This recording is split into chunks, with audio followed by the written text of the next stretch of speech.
శ్రోతలకు నా హృదయపూర్వక నమస్కారములు. మన శ్రోతలలో ఒక సోదరి ప్రశ్నను పంపడం జరిగింది. ఆ ప్రశ్న, సగుణ భక్తి గొప్పదా, నిర్గుణ భక్తి గొప్పదా? సగుణ భక్తి అంటే ఆకారముతో కూడినటువంటి దేవుళ్ళు దేవతలను పూజించటం, ఆరాధించటం గొప్పదా, నిర్గుణ భక్తి గొప్పదా?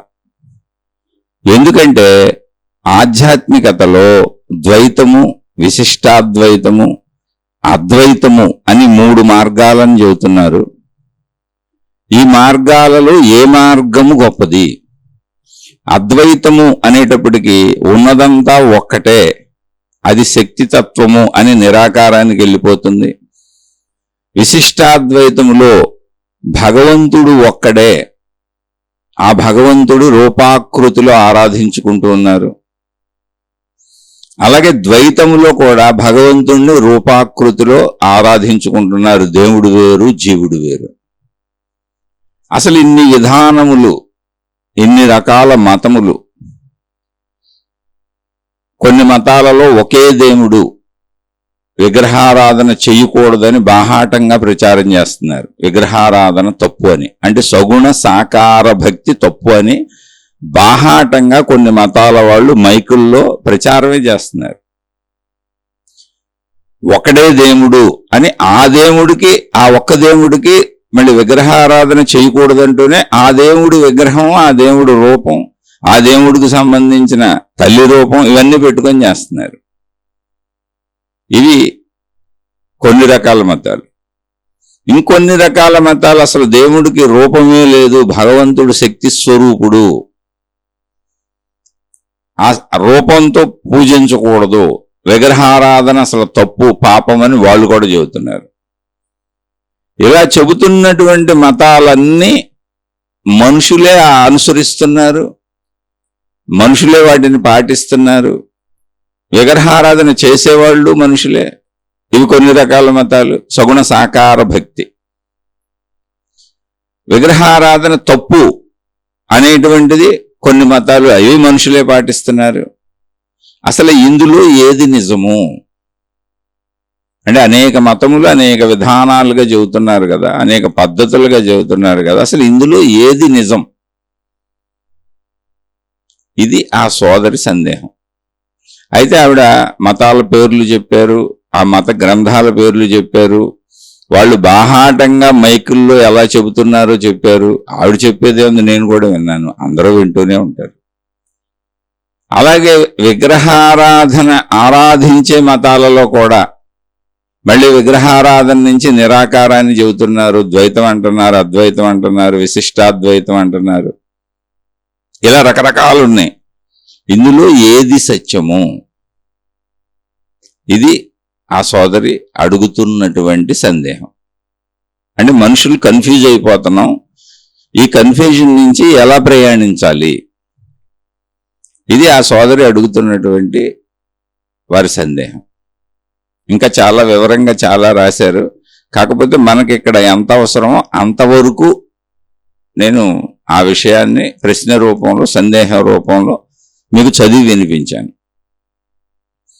ఇక్కడ దేన్ని ఎవరు అనుసరించినా, దేన్ని ఎవరికి చెబుతున్నా, అవి మతములైనా, అవి దేవుళ్ళు దేవతల విధానాలైనా, మత సిద్ధాంతాలైనా, మార్గ సాధనలైనా, ఎటువంటి మత ప్రచారాలైనా, దైవ ప్రచారాలైనా, మనం గుర్తుపెట్టుకోవాల్సింది ఏంటంటే మానవ జాతిలో మనుషులకు చెప్పుకుంటున్నారు. మొత్తం సృష్టికి దీనికి ఏం సంబంధం లేదు. దీన్ని మొత్తం విశ్వంగా భావించే బాకండి. మానవ జాతి అనేది మొత్తం విశ్వములో ఒక ధూళి కణము. అది అర్థమైతే అసలు మనం ఏం అర్థం చేసుకుంటున్నాం, మనం ఏం అనుకుంటున్నాం, మనం ఏం ఊహించుకుంటున్నాం అనేది మనకు సంబంధించిన, అంటే ఒక చిన్న మానవ జాతి అనే ధూళి కణాలకి, కొన్ని ధూళి కణాలు ఉన్నాయి అక్కడ. ఇప్పుడు సముద్రపు ఒడ్డున ఇసుక రేణువులు ఉంటాయి. ఒక గుప్పుడు ఇసుక రేణువులు ఒక మానవ జాతి అంతే. కానీ సముద్రం ఒడ్డు ఎంత దూరం ఉందో, ఎంత ఉందో, అదంతా అనంత విశ్వమే. ఇసుక రేణువులు ఎన్ని ఉన్నాయో అవన్నీ ఎన్నో గ్రహాలు, గోళాలు, నక్షత్రాలు, ఎన్నో రకాలు ఉన్నాయి. అసలు తెలియదు విశ్వం ఎంత ఉందో, ఎవరికి తెలియదు కనుకనే అనంతము అన్నారు. మానవ జాతిగా మానవ జాతిలో మనం మానవ జాతికి చెప్పుకుంటున్నాం, అంటే మనుషులు మనుషులకి చెప్పుకుంటున్నారు. ఇదేమి మొత్తం విశ్వాన్ని కమ్మేసిన సత్యం కాదు. విశ్వం మొత్తం మాకు తెలియదు అని మనుషులు దానికి అనంతము అని పేరు పెట్టారు. అనంతం అంటే మాకు తెలియదు, మేము తెలుసుకోలేము, అసలు ఎవరో ఎప్పటికీ తెలుసుకోలేరు దాన్ని. ఎందుకని తెలుసుకోలేరు అంటే దానికి మొదలు చివర తెలియదు. ఒకటి తెలియాలి అంటే దానికి మొదలు ఉండాలి, చివర ఉండాలి. ఒక మనిషి ఉన్నాడు, మొదలు చివర కనపడుతుంది, ఒక ఆకృతి కనపడుతుంది, ఒక ఆకారం కనపడుతుంది. ఒక చెట్టు మొదలు చివర కనపడుతుంది, ఒక ఆకృతి కనపడుతుంది, ఒక ఆకారం కనపడుతుంది, ఒక పరిమితత్వం కనపడుతుంది. అలా పదార్థాలకి, వస్తువులకి, జంతువులకి, మనుషులకి అన్నిటికీ ఒక పరిమితి కనపడుతుంది. మొదలు చివర తెలుస్తుంది, ఇది ఇక్కడి నుంచి మొదలై ఇక్కడి వరకు ఉంది అని. అలా సృష్టిని తెలుసుకోగలం, కానీ విశ్వాన్ని తెలుసుకోలేం. ఎందుకనంటే అది ఎక్కడ మొదలవ్వలేదు, అది ఎక్కడ ఎండ్ అవ్వలేదు, ఉన్నదంతదే. ఎంత ఉన్నదన్న ప్రశ్నే వద్దు. ఎంత ఉన్నదన్న ప్రశ్న ఎవరికి వస్తుందంటే శరీర భావంలో ఉన్న మనుషులకు వస్తుంది, ఇదంతా ఎంత ఉన్నది అని.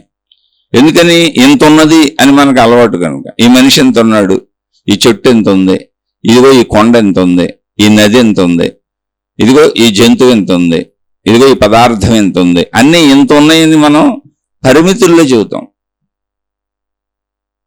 అపరిమితి అది, అంటే పరిమితిలో చెప్పటానికి వీలు లేనిది విశ్వం. నువ్వు విశ్వంలోని అణువులను కణాలను చెబుతున్నావు, అదే సృష్టి. సృష్టిలో నువ్వు గమనించిన వాటిని చెబుతున్నావు. సృష్టి అన్నప్పుడు మొత్తము విశ్వము నువ్వు గమనించలేదు, మనుషులు గమనించలేదు. అసలు మనుషులు భూమి మీద మాట్లాడుకుంటున్నారు, ఆ భూమి మీద కూడా తమకు తెలిసినవి మాట్లాడుకుంటున్నారు, అన్నీ తెలీదు. ఇలాంటి భూమి లాంటి గ్రహగోళ నక్షత్రాలు అంతులేనన్ని ఉన్నాయి. అంటే అసలు విశ్వం ఎంతో తెలియదు, ఎప్పటికీ తెలియదు, ఎవరికీ తెలియదు. ముందు అది నిర్ణయించుకోండి. అందుకే దాని పేరు అనంతము. అనంతము అంటే ఆద్యంతములు లేనిది. మనకు ఏదైనా తెలియబడాలి అంటే ఆది ఉండాలి, అంతం ఉండాలి, అంటే మొదలు ఉండాలి, చివరి ఉండాలి, ఇది ఎక్కడ వరకు ఉందని అప్పుడు చెప్పగలుగుతాం. అసలు అది మొదలు చివరు లేదంటే ఏంటి, ఉన్నదంతా అదే. నువ్వు ఎంత వెళ్ళినా అది ఉంది, నువ్వు వెళుతూనే ఉండేది ఉంది అంతే. అంటే అది ఇప్పుడు ఎంత ఉందని పరిమాణంలో ఆలోచించకూడదు. పరిమాణంలో ఆలోచించటం మానవ బుద్ధికి అలవాటైపోయింది. మన శరీరపరంగా అన్ని సైజుల్లో చూడటం అలవాటైపోయింది, అంటే ఒక పరిమితిలో చూడటం అలవాటైపోయింది. ఇది ఎంత ఉన్నది అని మనం మాట్లాడుకుంటూ ఉంటాం. ఏదైనా సరే పరిమాణాల్లో, పరిమితుల్లో మాట్లాడుకుంటూ ఉంటాం. అసలు ఆ సృష్టి విశ్వము అనే దాని దగ్గరికి వచ్చేటప్పటికే ఆ విశ్వము, సృష్టి, ప్రకృతి లేదా దీనికి ఆధారమైన శక్తి రెండూ ఒకటే. ఎంత ఉన్నది అసలు ప్రకృతి అంటే అనంతము. విశ్వం ఎంత ఉన్నది, అనంతము. సృష్టి ఎంత ఉన్నది, అనంతము. ఎందుకని అనంతము అంటే ఉన్నదంతా అదే. అంటే దాన్ని ఎలా ఆలోచించాలి అంటే మనుషుల వలె ఆలోచించకూడదు. పరిమితిలో మనం విషయాలను గ్రహిస్తూ ఈ మనిషి ఎంత ఉన్నాడు, ఈ సైకిల్ ఎంత ఉంది, స్కూటర్ ఎంత ఉంది, లారీ ఎంత ఉంది, విమానం ఎంత ఉంది, ఈ వస్తువులు ఎంత ఉన్నాయి, ఈ పదార్థాలు ఎంత ఉన్నాయి, ఈ ప్రదేశం ఎంత ఉంది. మనం ఇల్లు కొనుక్కుంటాం, జాగాలు పెట్టుకుంటాం. ఇల్లు కొనుక్కొని జాగాలు పెట్టుకొని ఇది నా జాగాని కొలుచుకుంటాం, ల్యాండ్ని రిజిస్ట్రేషన్ చేయించుకుంటాం. అప్పుడు దానికి మనం పరిమితి తెచ్చుకుంటున్నాం.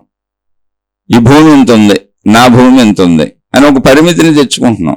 అటువంటి పరిమితులలో మనం ఆలోచించుకోవడం. మనం పరిమితులలో ఆలోచించేది శరీరపరమైన భావన. అప్పుడు ఒకవేళ పరిమితులలో ఆలోచిస్తే ఏమవుద్దంటే మన జ్ఞానము పరిమితం అవుతుంది, అది సత్యం కాదు. అంటే ఈ సత్యమే ఎంతవరకు, శరీరపర సత్యము. దాన్ని వ్యావహారిక సత్యము అని పిలవాలి. ఇప్పుడు ప్రకృతిపర సత్యం తెలుసుకోవాలి, సృష్టిపర సత్యం తెలుసుకోవాలి, విశ్వపర సత్యం తెలుసుకోవాలి. అంటే మనం విశ్వము అని పిలుస్తున్నాంగా. అలా తెలుసుకోవాలి అంటే ఈ పరిమితపర శరీరపర సత్యమును దాటి వెళ్ళాలి, వ్యావహారిక సత్యమును దాటి ఆలోచించాలి. కానీ మనం సృష్టిపర సత్యాన్ని, ప్రకృతిపర సత్యాన్ని, విశ్వపర సత్యాన్ని మన శరీరపర సత్యంలో ఆలోచిద్దామని మనం అనుకుంటున్నాం.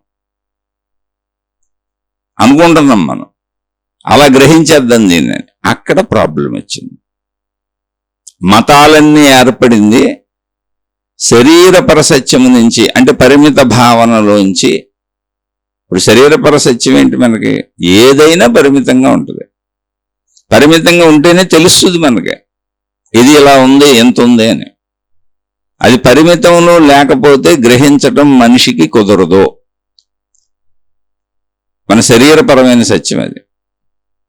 కాబట్టి మతాలన్నీ ఎందుకు ఏర్పడినాయి, ఎలా ఏర్పడినాయి అంటే పరిమితంగా ఉన్నటువంటి మనిషి, పరిమితత్వంతో అన్నింటినీ గ్రహిస్తూ అనుభవిస్తున్న మనిషి, మొత్తం పరిమితాలను గ్రహించి ఇదే సంపూర్ణ జ్ఞానమని భావిస్తూ జీవిస్తున్న మనిషి కొంచెం ఆలోచించి పక్కకెళ్ళినప్పుడు తాను మొత్తం ప్రకృతి మీద ఆధారపడి ఉన్నాడు అని తెలుస్తుంది. అంటే ఇప్పుడు సూర్యుడు రాకపోతే జీవితం లేదు, వర్షములు కురవకపోతే జీవితం లేదు, పంటలు పండకపోతే జీవితం లేదు అంటే మొక్కలు. అలాగే చుట్టూ ఉన్న అనేక జంతువుల వలన మనిషికి ఉపయోగం ఉంది. ప్రకృతిలో అనేక భౌగోళిక మార్పులు మనిషిని భయపెడుతున్నాయి, రక్షిస్తున్నాయి. రెండు ఉన్నాయి. భూకంపాలు వస్తే భయం, సునామీలు వస్తే భయం, పిడుగులు పడుతుంటే భయం, ఉరుములు మెరుపులు భయం, కానీ వర్షం కావాలి. ఇలా మనిషికి అర్థం కానిటువంటి అనంత ప్రకృతి ఉంది అక్కడ. ఈ ప్రకృతి ఎంత ఉంది ఎలా తెలుస్తుంది అసలు? ఇప్పుడు ఉరుములు మెరుపులు ఎక్కడి నుంచి వస్తున్నాయి? సైన్స్ ద్వారా కొంత ఇప్పటికీ చెప్పగలిగారు. స్టార్టింగ్లో అది కూడా తెలియనప్పుడు ఇంకా భయపడి ఉంటాడు మనిషి. అంటే మనం ప్రకృతిని చదువుకుంటూ వెళ్తున్నాం. సైన్స్ ఏంటండి, ఎందుకు చదువుతున్నామంటే మనం ప్రకృతి మీదే ఆధారపడి బ్రతుకుతున్నాం. ప్రకృతి లేకుండా, పంచభూతాలు లేకుండా బ్రతకటం కుదరదు. భూమి మీద కదా మనం ఆధారపడి ఉంది, నీటి మీద కదా మనం ఆధారపడి ఉంది, సూర్యుడి మీద కదా మనం ఆధారపడి ఉంది, వాయువు మీద కదా మనం ఆధారపడి ఉంది. అలాగే ఖాళీ ప్రదేశము అనేది లేకపోతే మనం జీవించటం ఎలా కుదురుతుంది అసలు? మనం ఉండటం ఎలా కుదురుతుంది? మనం కదలటం ఎలా కుదురుతుంది? కాబట్టి ఆకాశము మీద కదా మనం ఆధారపడి బ్రతుకుతున్నది. అంటే పంచభూతాలు అనేది ప్రకృతి. ఒక పరిమిత మనిషిగా మొత్తం ప్రకృతి, పంచభూతాలతో కూడిన ఇతర మనలాంటి అనేక జీవరాశులు, జంతువులు కావచ్చు, అలాగే వృక్షములు కావచ్చు, అలాగే అనేక రకాల సృష్టిలో ఉన్న అన్ని ఏదో ఒక సంబంధ బాంధవ్యం మనతో కలిగి ఉంది. మనం బ్రతకటానికి అవి ఆధారంగా ఉంది. అప్పుడు ఏం చేయాలి ఇప్పుడు? కాబట్టి నేను బ్రతకటానికి ఆధారమైన ప్రకృతిని తెలుసుకునే ప్రయత్నం చేశాడు. ఇప్పుడు వర్షం పడుతుంది, వర్షం పడటానికి పెద్ద విశేషమైన సైన్స్ చెప్పింది. సూర్యరశ్మికి భూమి మీద ఉన్నటువంటి నీరు ఆవిరయ్యి మేఘములయ్యి పైకి వెళ్ళింది. ఆ నీరు కూడా ఎక్కువ భాగం సముద్రంలోదే తీసుకోవాలి మనం. ఎందుకని అంటే సముద్రపు నీరు ఉప్పు నీరు. మొత్తం చుట్టూ 3 వంతులు సముద్రం ఉంది, 1/4 వంతు భాగం భూమి ఉంది. భూమిని కప్పేసి మొత్తం సముద్రమే ఉంది. ఉదాహరణగా చెబుతున్న అర్థం చేసుకోవటానికి. ఇప్పుడు ఈ 300 భూభాగం సముద్ర భాగం ఏదుందో అదంతా నీరు. ఎలాంటి నీరు? ఉప్పు నీరు. ఎవరికి ఉపయోగపడదు? మనుషులకు ఉపయోగపడదు, చెట్లకు ఉపయోగపడదు, బ్రతకడానికి మనకి ఏ విధంగానూ ఉపయోగపడదు, ప్రకృతికి ఏ విధంగానూ, ప్రకృతిలో జీవరాశులకు ఉపయోగపడదు. మొక్కలకు కానీ, జంతువులకు కానీ, మనుషులకు కానీ. జీవరాశులు ఇవేగా, ఉపయోగపడదు. మరి అలా భూమి మీద ఉన్న జీవరాశులకు ఉపయోగపడదు. మళ్ళీ సముద్రంలో అనేక జీవరాశులు ఉంటాయి, బ్రతికేస్తాయి. మనకి మంచి నీరు కావాలంటే ఉప్పు లేని నీరు కావాలి. అది ప్రకృతిలోనే జరిగిపోతుంది. దానికి మనం ప్రయత్నించక్కర్లా, ప్రకృతి ఏర్పాటులోనే ఉంది. సూర్యరశ్మి చేత సముద్రములోని ఉప్పు నీరు ఆవిరవుతుంది. ఉప్పు అనేది ఘన పదార్థం, నీరు అనేది ద్రవ పదార్థం, రెండు మిక్స్ అయి సముద్రంలో ఉన్నాయి. ఇప్పుడు సూర్యుడు వేడి తగలగానే నీరు ఆవిరవుతుంది, ఘన పదార్థం అక్కడ ఉండిపోతుంది. అంటే ఉప్పు లేని నీరు ఆవిరిగా మారింది. ఎప్పుడైతే ఆవిరిగా మారిందో, ఉప్పు అందులోంచి ఉప్పు శాతం ఎప్పుడు తగ్గిపోయిందో అది తేలికైపోయింది. ఆవిరి ఘనత్వం లేదు, అంటే ఘన పదార్థమైన ఉప్పు విడిపోయింది. అది ఆవిరిగా మారి పైకి వెళ్ళిపోయింది, మేఘాలు అయిపోయింది. ఆ మేఘాలు అన్ని ఆవిరిలో ఒక చోట చేరి మేఘాల గుంపు తయారైంది. మళ్ళీ ఒక మేఘం, దట్టమైన మేఘం అవగానే గాలి తోసుకుంటూ వెళ్ళిపోయింది, మళ్ళీ ఇంకో మేఘం తయారైంది. అక్కడ ఆ మేఘాలకు మళ్ళీ ఆ పైన వర్షించేటువంటి పరిస్థితులు ఏర్పడుతున్నాయి. ఆ ఏర్పడిన పరిస్థితులు సైంటిస్టులు ఇంకా బాగా చెబుతారు వాటి గురించి. మనం కొంత ఆధ్యాత్మికతలో ఇందులో ప్రయాణిస్తున్నాం కనుక మనం కొంచెం తెలుసుకొని ముందుకు వెళ్ళిపోతున్నాం. ఇప్పుడు సైన్స్లోకి వెళ్తే మళ్ళీ ఆధ్యాత్మికత తెలుసుకోలేం, ఎందుకంటే సైన్సే అనంతం. ఎన్ని కోట్ల జన్మలు ఎత్తినా విశ్వం గురించి తెలుసుకోవడానికి సరిపోదు, ఎందుకని విశ్వం అనంతం కనుక. కాబట్టి మనం పరిమితిగా అర్థం చేసుకున్నాం, ఓహో ఇది ఇలా జరుగుతుంది. ఆ మేఘాలు వర్షిస్తున్నాయి, ఆ వర్షించిందంతా ఏమైంది భూభాగం మీద, సామాన్యమైన భూభాగం కాదు, ఎంతో విశాలమైన భూభాగం. అది ఎత్తు ప్రాంతాలలో పడిన నీరంతా పల్లపు ప్రాంతాలకు ప్రవహిస్తూ నదులుగా మారుతుంది. అలా నదులు తయారైనాయి. మళ్ళీ ఈ నదులన్నీ ప్రవహించుకుంటూ వెళ్ళి సముద్రంలోనే కలిసిపోతాయి. కానీ మధ్యలో భూమి మీద బతుకుతున్నటువంటి మానవాళికి ఈ మంచినీరు ఉపయోగపడుతుంది, మొక్కలకి మంచినీరు ఉపయోగపడుతుంది, జంతువులకి మంచినీరు ఉపయోగపడుతుంది. కాబట్టి ఆ మంచినీరు ప్రకృతి వలనే ఏర్పడి ఉన్నది. అలా ఎప్పుడైనా మంచినీరు మనకు తగ్గింది అనుకోండి, మనిషి ఇప్పుడు ఏం చేయాలి? పంటలు ఉండవు, తన బ్రతుకు ఇబ్బంది అయిపోద్ది. ఆ మంచినీరు దొరకకపోతే ఎలా? అందుకని ప్రకృతిని మళ్ళీ పరిశీలించడం మొదలుపెట్టాడు, ప్రకృతి మీద ఆధారపడటం మొదలుపెట్టాడు, ప్రకృతిని ప్రాధేయపడటం మొదలుపెట్టాడు. అంటే ఒక మనిషిని సహాయం అడుగుతాడు చూడండి, ఒక భిక్షకుడు సహాయం అడుగుతాడు, అయ్యా అన్నం తినలేదు కొంచెం సహాయం చేయండి, కొంచెం దానం చేయండి.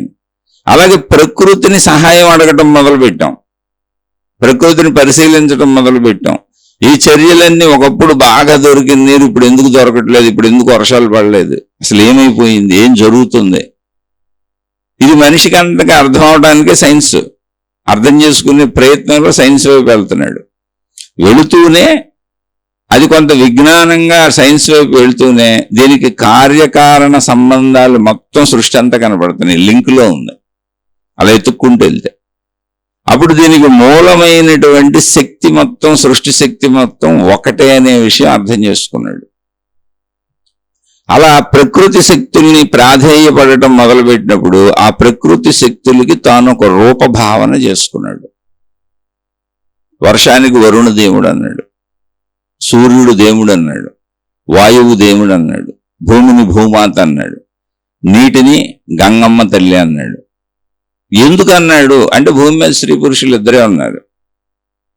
అలా స్త్రీ పురుషుల లాంటి రూపాలు భగవంతుడికి ఆపాదించుకుని ఆ ప్రకృతి శక్తులకు రూపాలు తయారు చేసుకొని, అంటే తన మనోభావన కోసం, తను ప్రాధేయపడటం కోసం, తను ప్రాధేయపడటమే ప్రార్థన అయింది, తను అర్థించటమే ఆరాధన అయింది, తను ప్రార్థించటమే ప్రార్థన అయింది, పూజించటం అయింది, తన అవసరాలను అడగటమే ఆ అభ్యర్థనే అన్ని విధానాలుగా రూపుదాల్చుకుంది.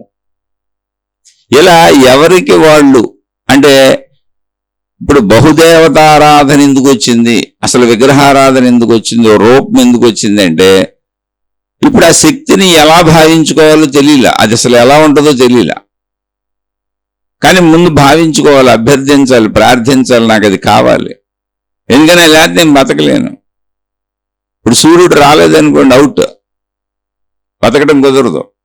వాయువు లేదనుకోండి ప్రాణశక్తి, ఇప్పుడే చచ్చిపోతాం. కాబట్టి వీటన్నింటి మీద నేను బ్రతుకుతున్నానని గ్రహించినప్పుడు అవి నన్ను మించినటువంటి అద్భుతమైన శక్తులు నన్ను బ్రతికించి ఉంచుతున్నాయి అని పరిమితత్వంతో, పరిమిత భావనలో కూడిన మనిషికి థాట్ పుట్టింది. అప్పుడు ఎవరి భావనలు వాళ్ళు చేసుకున్నారు. ఇప్పుడు ఈ బహుదేవతారాధన, విగ్రహారాధన ఎందుకు వచ్చిందంటే నాకు అర్థం అవ్వాలంటే నాలాంటి దేవుడై ఉండాలి. ఇక్కడ స్త్రీలు పురుషులు ఉన్నారు, అందుకని స్త్రీ పురుష దేవతలను తానే భావించుకొని రూపం ఇచ్చి, ఆ శక్తి ఎవరో నాకు తెలియదు, ఎలా ఉంటుందో నాకు తెలియదు, నేను ఈ రూపంలో ఆరాధిస్తున్నాను. వర్షమా వరుణ దేవుడా, సూర్యుడు కావాలి, ఎండ కావాలి, ఇప్పుడు ఎండ కాయట్లేదు, వర్షాలు ఎక్కువైపోయినాయి, మునిగిపోయింది మొత్తం. ఇప్పుడు ఎండ వస్తే తప్ప భూమి మీద బతకడం కుదరదు, ఎందుకంటే ఇదంతా ఎండిపోవాలి బతకాలండి. అప్పుడు మళ్ళీ సూర్యుడిని ప్రార్థించాడు. అలా రకరకాలుగా అన్నింటినీ వన దేవతలు అన్నాడు, వృక్షాలని, వనములకు వన దేవతలను పెట్టాడు. అంటే ఏంటి, ఇది భావనా సౌలభ్యం కోసమే. ఎందుకని చెట్ల నుంచి వచ్చే ఆహారాలు తిని నేను బతుకుతున్నా. ఒక్కొక్కసారి పంటలు పండటలా పాడైపోతున్నాయి, ప్రకృతి వైపరీత్యాలు వస్తున్నాయి. మరి ఎలా, ఏం జరుగుతుంది అసలు ఇక్కడ, నన్ను రక్షించేది ఎవరో అంటే ఆ ప్రకృతి శక్తే నన్ను శిక్షించకుండా ఉండాలి. నన్ను శిక్షించకుండా ఉండటమే రక్షించడం, కాబట్టి నన్ను శిక్షించబాక అని ప్రాధేయపడటం మొదలుపెట్టాడు. అది ప్రార్థన అయింది. అభ్యర్థించడం మొదలుపెట్టాడు. అది ఆరాధన అయింది. పదే పదే తలుచుకోవటం మొదలుపెట్టాడు. అది సాధన, స్మరణ అయింది. అలా రకరకాలుగా పూజ అయింది, అర్చన అయింది. ఎవరు అలా పెట్టుకుంటారు? దానికి విధానాలు కూడా పెట్టేసుకున్నాడు. అందుకని ముందు రూపధారణ ఎక్కడొచ్చిందంటే, తాను రూపములో ఉన్నాడు గనుక, తనకు తెలిసినవన్నీ రూపాలే గనుక, సృష్టిలో ఏం తెలుసు అన్ని రూపాలే, చెట్లు జంతువులు. ఆ పరిమితత్వం అంటే పరిమితత్వం, ఆది అంతము తెలిసిన ఒక రూపమును గుర్తించగలుగుతాడు. ఆది అంతము తెలియని మనిషి గుర్తించలేడు. అందుకని పరిమితము అంటే పరిమితమైన రూపం అయితేనే నేను దాన్ని గుర్తించగలుగుతాను, దాన్ని ఆరాధించగలుగుతాను, దాన్ని అర్చించగలుగుతాను, దాన్ని అనుభవించగలుగుతాను. ఇప్పుడు తినాలన్నా తాగాలన్నా అన్ని అనుభవించి అయ్యే. అవి మనిషికి సృష్టిలో అలవాట్లు. అందుకని తనకు తెలిసిన దాన్ని భావించుకుంటాడు తప్ప తనకు తెలియని దాన్ని ఎలా భావిస్తాడు మనిషి? అందుకని మొత్తం ఈ సృష్టిలో ప్రకృతిలో నడుస్తున్నటువంటి విధానాలన్నింటినీ గమనించి అవన్నీ ఒక క్రమశిక్షణగా సాగుతూ ఉన్నట్టు గమనించి ఆ క్రమశిక్షణను నడుపుతున్నటువంటి ఆ శక్తి ఏదుందో, అంటే ఇవన్నీ జరగడానికి కార్యంకి శక్తి ఉండాలి. ఇప్పుడు మనిషి కదలాలంటే నాలో శక్తి ఉండాలి. చూడండి, నీరసంగా ఉంది, నేనేం చేయలేనంటాం. ఓపిక తగ్గిపోయింది, నా వల్ల కాదంటారు వృద్ధులు. అంటే శక్తిని కూడా మనిషి శక్తి అని వివరి ఎందుకు పెట్టాడు, ఎలా కనిపెట్టాడని తనలోనే అన్నీ. తనకు నీరసం తెలుసు, తనకు శక్తి తెలుసు, తనకు బలంగా శక్తిగా ఉంటే తినే ఆహారం పుష్టిగా ఉందని. అలా ఏదో తనకు తెలిసిన అనుభవాలలోంచి కనుక్కున్నాడు మొత్తం అన్ని. తనకు తెలియంది మనిషి అసలు ఊహించలేడు, భావించలేడుగా. అలా శక్తిని కూడా తనలోనే తను నిత్యం అనుభవిస్తున్నాడు. ఆహారం తినకపోతే నీరసం అయిపోతున్నాడు, దొరకపోతే నీరసం అయిపోతున్నాడు. ఎంత నీరసానికి వెళ్ళిపోతున్నాడంటే కదలలేని స్థితికి వెళ్ళిపోతున్నాడు. మీరు వృద్ధులను చూడండి, చాలా మంది మంచాల మీద అలా ఉండిపోతారు. అనారోగ్యాలు పాలైన వాళ్ళని చూడండి, మంచాల మీద అలా ఉండిపోతారు. అనేక రకాల వ్యాధులు వచ్చిన వాళ్ళకి చూడండి, ఇమ్యూనిటీ డిజార్డర్స్, అంటే బలం చేకూరదు శక్తికి, శరీరానికి. ఇంకా వాళ్ళని ఎవరో పట్టుకుని నడిపించాలి, ఎవరో కదపాలి, ఎవరో తీసుకెళ్ళాలి. అలా శక్తి ఉన్నప్పుడు పుష్టిగా నేనే అన్ని చేసుకుంటున్నా, శక్తి లేకపోతే నేనేమీ చేయలేకపోతున్నా. అంటే సృష్టిలో ఎన్ని క్రియలు చేయటం అనే క్రియలు జరుగుతున్నాయి, సృష్టి అంతా నడుస్తుంది కనుక శక్తి ఉంది అనేది తెలుసుకున్నాడు. శక్తి వలన ఇదంతా. ఆ శక్తిని రకరకాల ప్రకృతి శక్తులుగా, పంచభూతాలుగా, భూమి మీద ఉన్నటువంటి వృక్షాలుగా, జంతువులుగా, రకరకాల శక్తులుగా భావించుకున్నాడు. వాటన్నింటికి ఆయా శక్తులు తన భావనలో రూపధారణ ఇచ్చాడు. స్త్రీ రూపధారణలు, పురుష రూపధారణలు ఇచ్చాడు. ఇది సహజత్వమే. అది శరీర పరిమిత భావనలో ఉన్నప్పుడు అలా ఇచ్చాడు. అదే విగ్రహారాధన కింద, బహుదేవత ఆరాధన కింద వచ్చింది.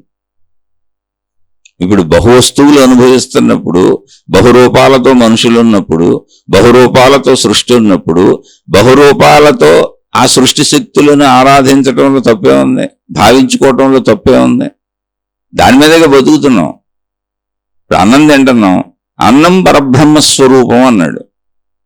మన బ్రతికిస్తున్నటువంటి అన్నము అంటే బియ్యంతో వండుకున్న అన్నమని కాదు, ఆహార పదార్థములు ఏవైనా ఎక్కడైనా వాటి వల్ల బ్రతుకుతున్నాను. అలా నీరు తాగి బతుకుతున్నాను. నీరు పరబ్రహ్మస్వరూపం, శక్తి స్వరూపుని గంగమ్మ తల్లి అన్నాడు. అలా అంటే తన బ్రతకటానికి ఆధారమైన వాటికి కృతజ్ఞత చెప్పాడు. నాకు అవసరం ఉంది, నువ్వు దొరకపోతే నేను చచ్చిపోతాను, నేను ఇబ్బందులు పడేటప్పుడు నన్ను కాపాడు, రక్షించు, నాకు నువ్వు దొరుకని ప్రార్థన అభ్యర్థన పెట్టాడు. అవే పూజలు, అర్చనలు, ఆరాధనలు, విధానాలు ఎన్నొచ్చినాయి. అందుకని ఇప్పుడు ద్వైతము కరెక్టా అంటే శరీరపరంగా ద్వైతమే కదా సృష్టి అంతా ఉంది. అందుకని ద్వైతములో దేవుణ్ణి ఆరాధించుకున్నాడు. ఆ ద్వైతంలో మళ్ళీ అనేకం ఉన్నాయి కదా. ద్వైతము అంటే ఏంటి? ఒకటి కాదు, అనేకము అని. ద్వైతం అంటే రెండని కాదు, ఒకటి కాదు, అనేకము ద్వైతం అంటే. అలా ఆరాధించుకున్నాడు. అలా ఆరాధించుకుంటూ వెళ్ళిపోయాడు. అప్పుడు బహుదేవత ఆరాధన వచ్చింది. ప్రతి శక్తిని దేవుడిగా, దేవతగా మలుచుకొని ఆరాధించి కృతజ్ఞతలు చెప్పాడు, అభ్యర్థించాడు. రెండు ఉంటాయి అందులో. ఆనందం అంటే అన్నీ దొరికి సమకూరి ఆనందంగా ఉన్నప్పుడు కృతజ్ఞతలు చెప్పాడు. అలా కృతజ్ఞతా స్తోత్రాలు ఉంటాయి, ఆరాధనలు ఉంటాయి, అర్చనలు ఉంటాయి. అలాగే ఇబ్బంది పడుతున్నప్పుడు రక్షించమని ప్రార్థించాడు. అవన్నీ ఇవ్వమని, నన్ను కాపాడమని, నాకు అవన్నీ సమకూర్చమని ప్రార్థించాడు. ప్రార్థించినప్పుడు అభ్యర్థన ఉంటుంది, ప్రార్థన ఉంటుంది, రెండూ ఉంటాయి, అన్నీ ఉంటాయి ఆరాధనా పద్ధతుల్లో. అలా మతాలు ఏర్పడినాయి, మార్గాలు ఏర్పడినాయి, దేవుళ్ళు ఏర్పడ్డారు, దేవతలు ఏర్పడ్డారు. ఇదంతా మనిషి భావన. ఇందులో తప్పేముంది? మనందరం విడివిడిగానే ఉన్నాం కదా, మనుషులుగానే ఉన్నాం కదా, సృష్టిలో ఉన్నవన్నీ వేరువేరుగానే ఉన్నాయి కదా. కాబట్టి ద్వైతము అసత్యము కాదు. అలాగే బహుదేవతారాధన, విగ్రహారాధన అసలు తప్పే కాదు. ఎందుకు అంటే ఆ దేవత, ఆ విగ్రహం ఎందుకంటే నిగ్రహం కోసం, అంతే. విగ్రహము ఎందుకు? నిగ్రహం కోసం, మనో ఆలంబన కోసం. ఒక్కొక్క శక్తికి ఒక్కొక్క రూపధారణ ఇచ్చి తన కృతజ్ఞత ఈ రూపము ద్వారా శక్తికి చెప్తున్నాడు. ఆలంబనది ఎలా చెప్పగలం? లేకపోతే ఇప్పుడు మనం భాష మాట్లాడుకుంటున్నాం, భాష మాట్లాడడానికి అక్షరాలు ఎవరు తయారు చేసుకున్నారు? మనమే కదా. ఇప్పుడు ఈ నిరాకారమే కరెక్ట్ అన్నారు అనుకోండి, మరి ఇప్పుడు మీరేం మాట్లాడతారు? అక్షరాలన్నీ కూడా ఆకారాలేగా. అక్షరాలన్నీ ఆకారాలు కదా, ప్రార్థనలన్నీ ఆకారాలు కదా, అక్షరాలు కదా. అక్షరాలకు ఆకారం లేదా? భాష మనం తయారు చేసుకోలేదా? విగ్రహారాధన తప్పు, బహుదేవతారాధన తప్పు అంటే అప్పుడు అక్షరాలు మనం మాట్లాడుకునే భాష అంతా అక్షరాల్లోనే ఉంది కదా. అక్షరాలన్నీ ఆకారాలే కదా. అప్పుడు ఆ ఆకారాల్లో మళ్ళీ అక్షరాల్లో ఎందుకు మీ దేవుణ్ణి ప్రార్థిస్తున్నారు? నిరాకారంలో ఎలా ప్రార్థిస్తారు? ట్రై చేయండి, చూద్దాం.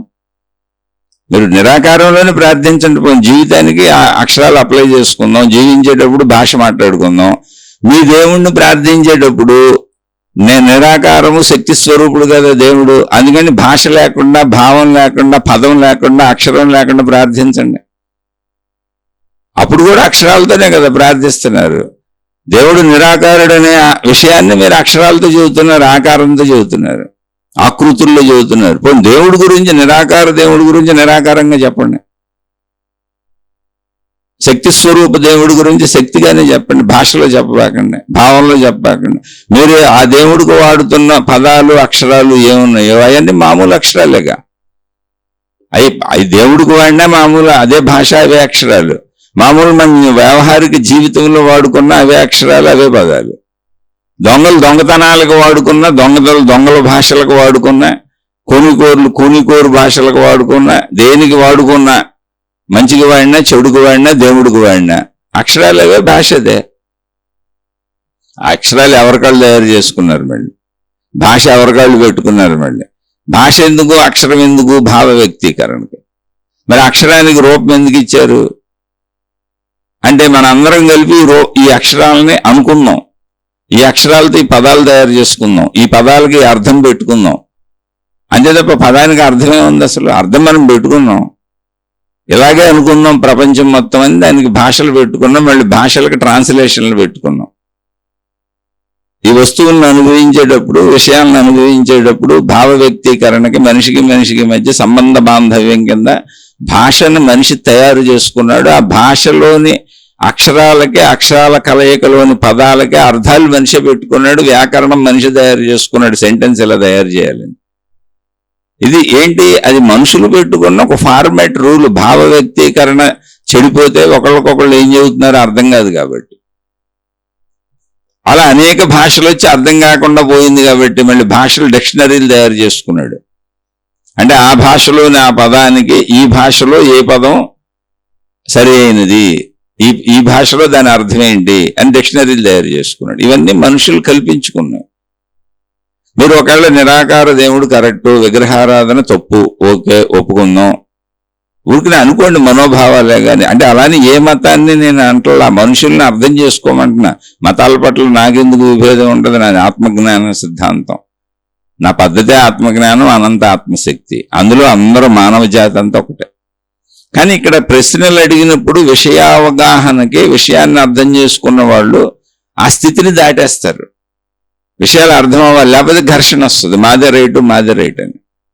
ఇప్పుడు ఒకవేళ నిరాకారము కరెక్టు, దేవుడు శక్తి స్వరూపుడు ఓకే కాసేపు ఒప్పుకుందాం. అప్పుడు నువ్వు ఆ దేవుణ్ణి ఎలా చెప్పాలి? చెప్పేటప్పుడు కూడా నిరాకారంతోనే చెప్పు, శక్తిగా చెప్పు. ఎలా చెబుతావు? ట్రై చేయి. అలా నిరాకారంతో చెప్పటం కుదరకే కదా ఆకారపు అక్షరాలు తయారు చేసుకున్నాం భావ వ్యక్తీకరణకే. అప్పుడు నువ్వు నిరాకార దేవుణ్ణి ఆకార అక్షరాలతో చెబుతున్నావు. నువ్వు నిరాకార శక్తి, అది శక్తి స్వరూపం అని చెప్పి దాన్ని ఆకార అక్షరాలతోనే చెబుతున్నావు. పెద్ద విశేషమే ఉంది అందులో. ఆకార అక్షరాలతో చెప్పినప్పుడు ఆకార బొమ్మను తయారు చేసుకుంటే ఏమొచ్చింది? రెండు ఒకటేగా. నువ్వు బొమ్మ లేకుండా ఆకారపు అక్షరాలతో చెబుతున్నావు, ఆకారపు భాషతో చెబుతున్నావు. ఏమని? దేవుడు నిరాకారుడు, విగ్రహారాధన చేయకూడదు, బహుదేవతారాధన చేయకూడదు, అదంతా తప్పని. కానీ ఈ మాటలన్నీ నువ్వు దేంతో చెబుతున్నావు? ఆకార అక్షరాలతో చెబుతున్నావు, ఆకార భాషతో చెబుతున్నావు. నువ్వు నిరాకార దేవుణ్ణి ఆరాధిస్తే, నువ్వు నిర్గుణ దేవుణ్ణి ఆరాధిస్తే, నువ్వు దేవుణ్ణి శక్తిగా భావిస్తే శక్తిగా చెప్పటం నేర్చుకో, నిరాకారంగా చెప్పటం నేర్చుకో, నిర్గుణంగా చెప్పటం నేర్చుకో. అక్షరాల భాష వాడబాక, ఎలా చెప్పాలో ట్రై చేయి. అలా చెప్పడం ట్రై చేయటం కుదరకే అందరూ అక్షరాలు భాష పెట్టుకున్నారు. ఇప్పుడు అక్షరాలు భాష పెట్టుకున్నాక ఇంకా విగ్రహం పెట్టుకోవడానికి వచ్చిన ప్రాబ్లం ఏంది? అక్షరం ఆకారమే కదా, అక్షరం సగుణమే కదా, సాకారమే కదా. నిరాకార దేవుడి గురించి నువ్వు చెబుతుంది సాకారంలో, సగుణంలో, అక్షరంలోనే కదా. అంటే ఇది మనుషులకు పట్టిన పైత్యము. అంటే ఎవరి కాళ్ళు నా భావమే కరెక్ట్, అది అహంకారం. అలా నేను ఏ మతాన్ని నిందించట్లా, అన్నీ కరెక్టే. అది ఇప్పుడు మీకు నిరూపించి కూడా చూపిస్తా. కానీ ఒకళ్ళనొకళ్ళు నిందించుకోవడం తప్పు. నీకు నిరాకార భావన వరకు వెళ్ళగలిగిన మానసిక స్థితి వచ్చినప్పుడు అది కరెక్టే. కానీ ఆ మానసిక స్థితికి అసలు ముందు ప్రాథమిక దశలో మనిషి ఎలా ఆ శక్తిని అన్వయించుకోవాలి, అనంతంగా కనపడుతుంది సృష్టి, మళ్ళీ నేను దాని మీదే ఆధారపడి బ్రతుకుతున్నాను అన్నప్పుడు తనకే తన పరిమితికి అవసరమైన పరిమిత రూపాలని పెట్టుకొని అనంత శక్తిని పరిమిత రూపం ద్వారా భావించుకుంటున్నాడు. ఇప్పుడు మీరు నిరాకార దేవుణ్ణి అక్షరాలతో ఎలా చెబుతున్నారో, పదాలతో ఎలా చెబుతున్నారో, మాటలతో ఎలా చెబుతున్నారో, వాక్యాలతో ఎలా చెబుతున్నారో. దేవుడు నిరాకారుడు కదా, మరి గ్రంథాలు ఎందుకు మీకు? గ్రంథం ఆకారం వచ్చేసింది, అక్షరాలు వచ్చేసినాయిగా. దేవుడు శక్తి స్వరూపుడు కదా, మరి గ్రంథం ఎందుకు పెట్టుకున్నారు? గ్రంథం తీసేయండి. ఆ గ్రంథం ఎందుకు చదువుతున్నారు? గ్రంథం ఆకారం కదా. గ్రంథం ఆకారంలో ఉన్నప్పుడు, పుస్తకం ఆకారం ధరించినప్పుడు, అక్షరం ఆకారం ధరించినప్పుడు, ఆ గ్రంథం ఆ దేవుడి గురించి చెబుతున్నప్పుడు ఆ గ్రంథ రూపం ఎలాంటిది, అలాంటి ఒక రూపం దేవుడికి ఇస్తే వచ్చిన నష్టం ఏంటి? ఆ రూపంతో, ఆ రూపమే దేవుడు అంటున్నాడు, ఆ రూపంతో ఆ శక్తికి వెళ్ళారు. మీరు గ్రంథంతో శక్తి దాకా వెళ్తున్నారు, వీళ్ళు రూపంతో శక్తి దాకా వెళ్తున్నారు. భావనా సౌలభ్యం కోసం, భావనా సౌకర్యం కోసం, మనో ఆలంబన. ఇది తెలిసినప్పుడు ఘర్షణ లేదు, ఇది తెలియని మూర్ఖులందరూ వాదించుకుంటుంటారు. జస్ట్ సింపుల్ అంతే. మీరు మూర్ఖులు అవ్వకండి, అందుకే మనం ఈ శీర్షికలు చెప్పుకున్నాం. నాకు అన్నీ ఒకటే. ఇప్పుడు నిరాకార దేవుడు నాకు అర్థమవుతాడు, ఆకార దేవుడు నాకు అర్థమవుతాడు, సాకార దేవుడు అర్థమవుతాడు. అసలు నర్సరీ నుంచి చిట్ట చివరి వరకు అనంత ఆత్మజ్ఞానం వరకు నాకు అందరూ ఆమోదయోగ్యం. ఎందుకంటే నాకు అర్థమవుతారు కనుక ఏ ఏ స్థితుల్లో ఎవరెవరు ఏం చెప్పుకుంటున్నారని. అది వాళ్ళ పరిమిత స్థితి అంతే. ఒక మతాన్ని పట్టుకు వేలాడే వాళ్ళందరితో ఒక పరిమితం, వాళ్ళు పరిమిత స్థితి. వాళ్ళు అలా దర్శిస్తున్నారంటే, దర్శించాలంటే పరిమితం అయి ఉండాలి. దాన్ని పరిమితం చేసుకొని దర్శిస్తున్నారు. వాళ్ళు పరిమితం చేసుకున్న దానికి విభిన్నమైన వాటిని విరోధం అంటున్నారు, అవి తప్పు అంటున్నారు. కాదే కాదు, నువ్వు దాన్ని పరిమితం చేసుకున్నావు. అది నిర్గుణమనో, నిరాకారమనో, లేదా సగుణమనో, సాకారమనో. నువ్వు ఏదో ఒకటి పరిమితం చేసుకొని రెండో దాన్ని కాదంటం వలన ఉపయోగం ఏం లేదు. రెండింటినీ అంగీకరించటమే సత్యం. ఎందుకని ఇక్కడ అన్నీ ఉన్నాయి. పంచభూతాలలో మనం బ్రతకటానికి, మనం నిలబడటానికి ఆధారమైన భూమి ఉంది. కొన్ని సగుణం అనుకో, సాకారం అనుకో, కనపడుతుంది కదా, ఓకే. అలాగే ద్రవం ఉంది, అది కూడా సగుణం అనుకో, సాకారం అనుకో, కనపడుతుంది కదా. అలాగే తేజస్సు ఉంది, తేజస్సు వచ్చేటప్పుడు ఘన పదార్థం లేదు, అందులో ఓన్లీ తేజస్సే ఉంది, ఘనత్వం లేదు. భూమి నీరులాగా ఏం కనపడతలేదు, కానీ వెలుగు ఉంది, కనపడుతుంది. అందుకని కొంతమంది వెలుగులో దేవుణ్ణి ఊహించుకున్నారు.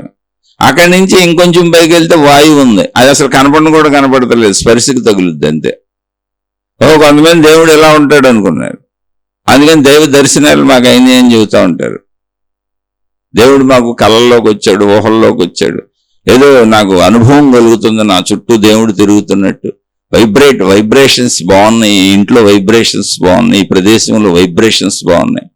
లేదా ఈ పుణ్యక్షేత్రంలో వైబ్రేషన్స్ బాగున్నాయి, కొన్ని చోట్ల వైబ్రేషన్స్ బాగోలేదు, శ్మశానానికి వెళ్ళాను బాబు అసలు వైబ్రేషన్స్ బాగోలేదు అని ఏదో వీళ్ళు అనుభూతి చెందినట్టు భావించుకుంటున్నారు. ఎందుకని వాయువు తెలుసు కాబట్టి.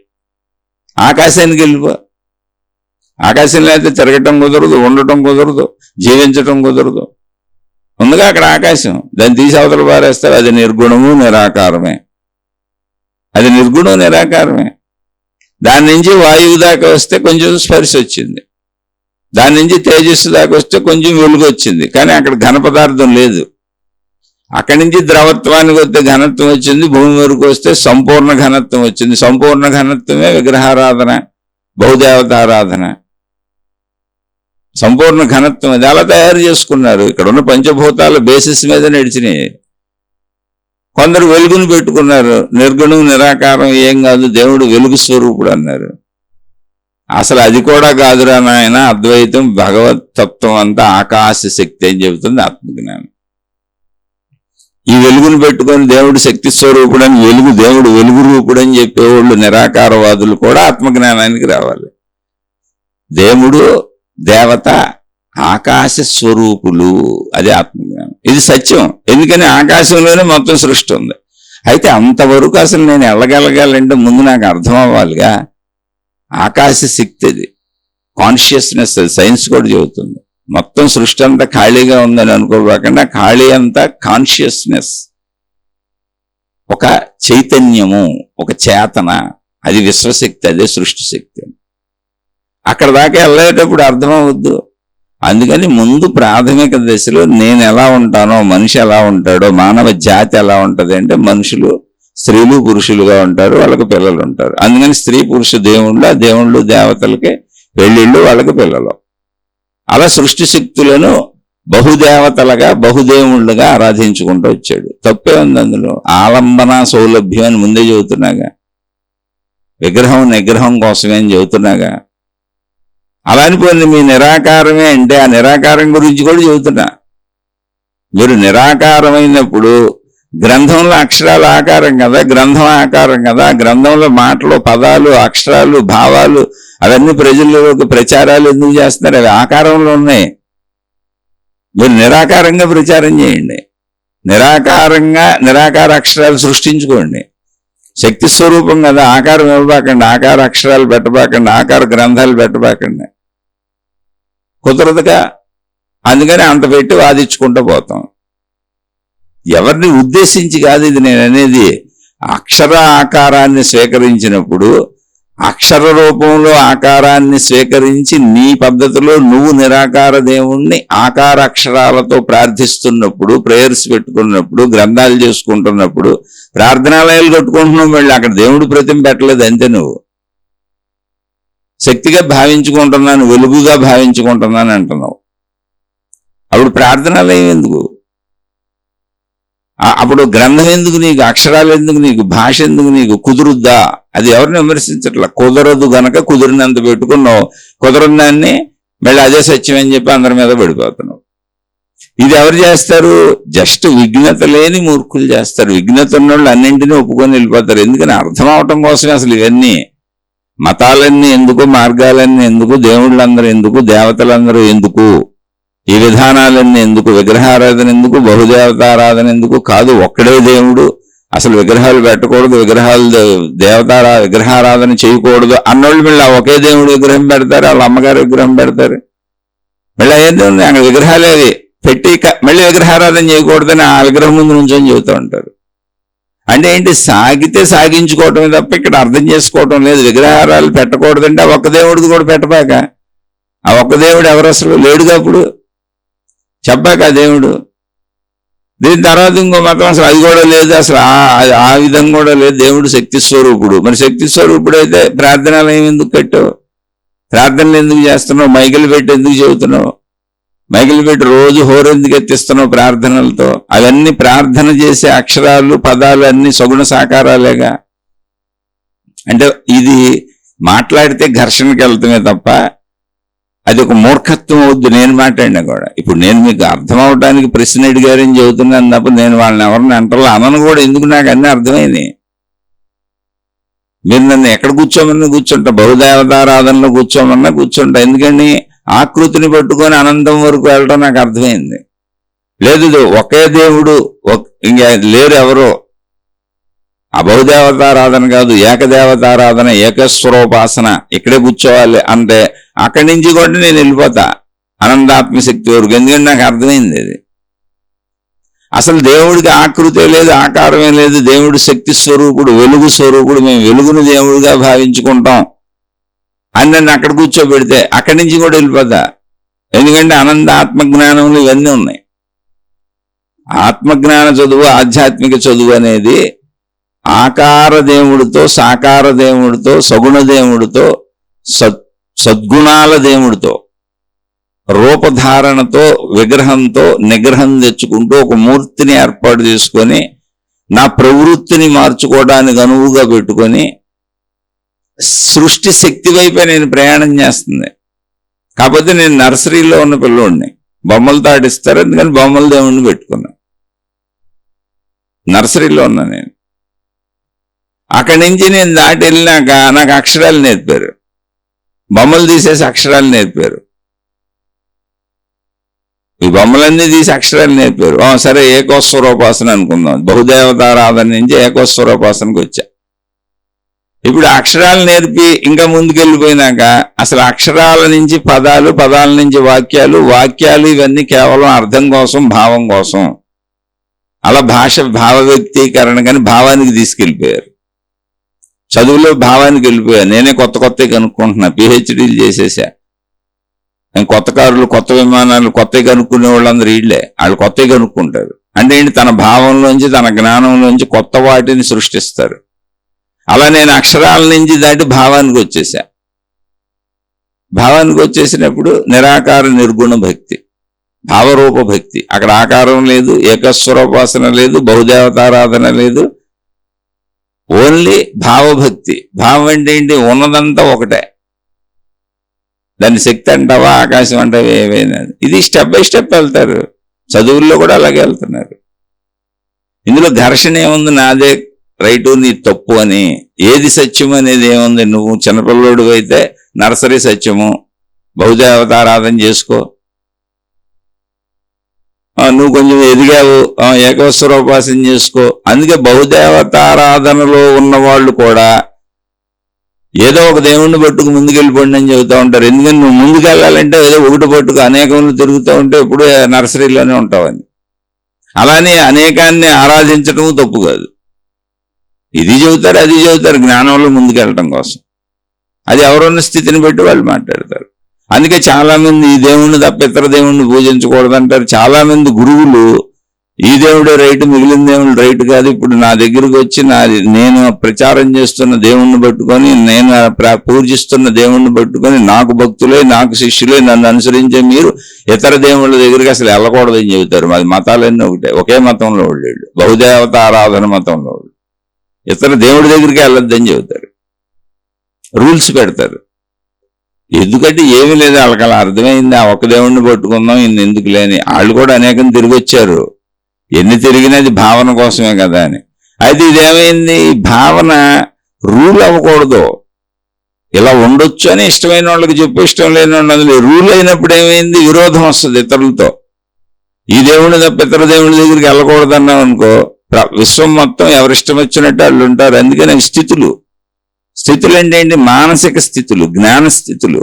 నర్సరీలో ఉన్న పిల్లోడు అన్ని బొమ్మలతో ఆడుకుంటాడు, ఎల్కేజీకి వెళ్ళిన పిల్లోడు కొన్ని బొమ్మలతో ఆడుకుంటాడు. అలా ఎవరి స్థితుల్లో వాళ్ళకి అర్థమవుతుంది. నువ్వు రూల్ చేయకూడదు దాన్ని. మూర్ఖత్వం, మూఢత్వం అవుద్ది రూల్ చేస్తే.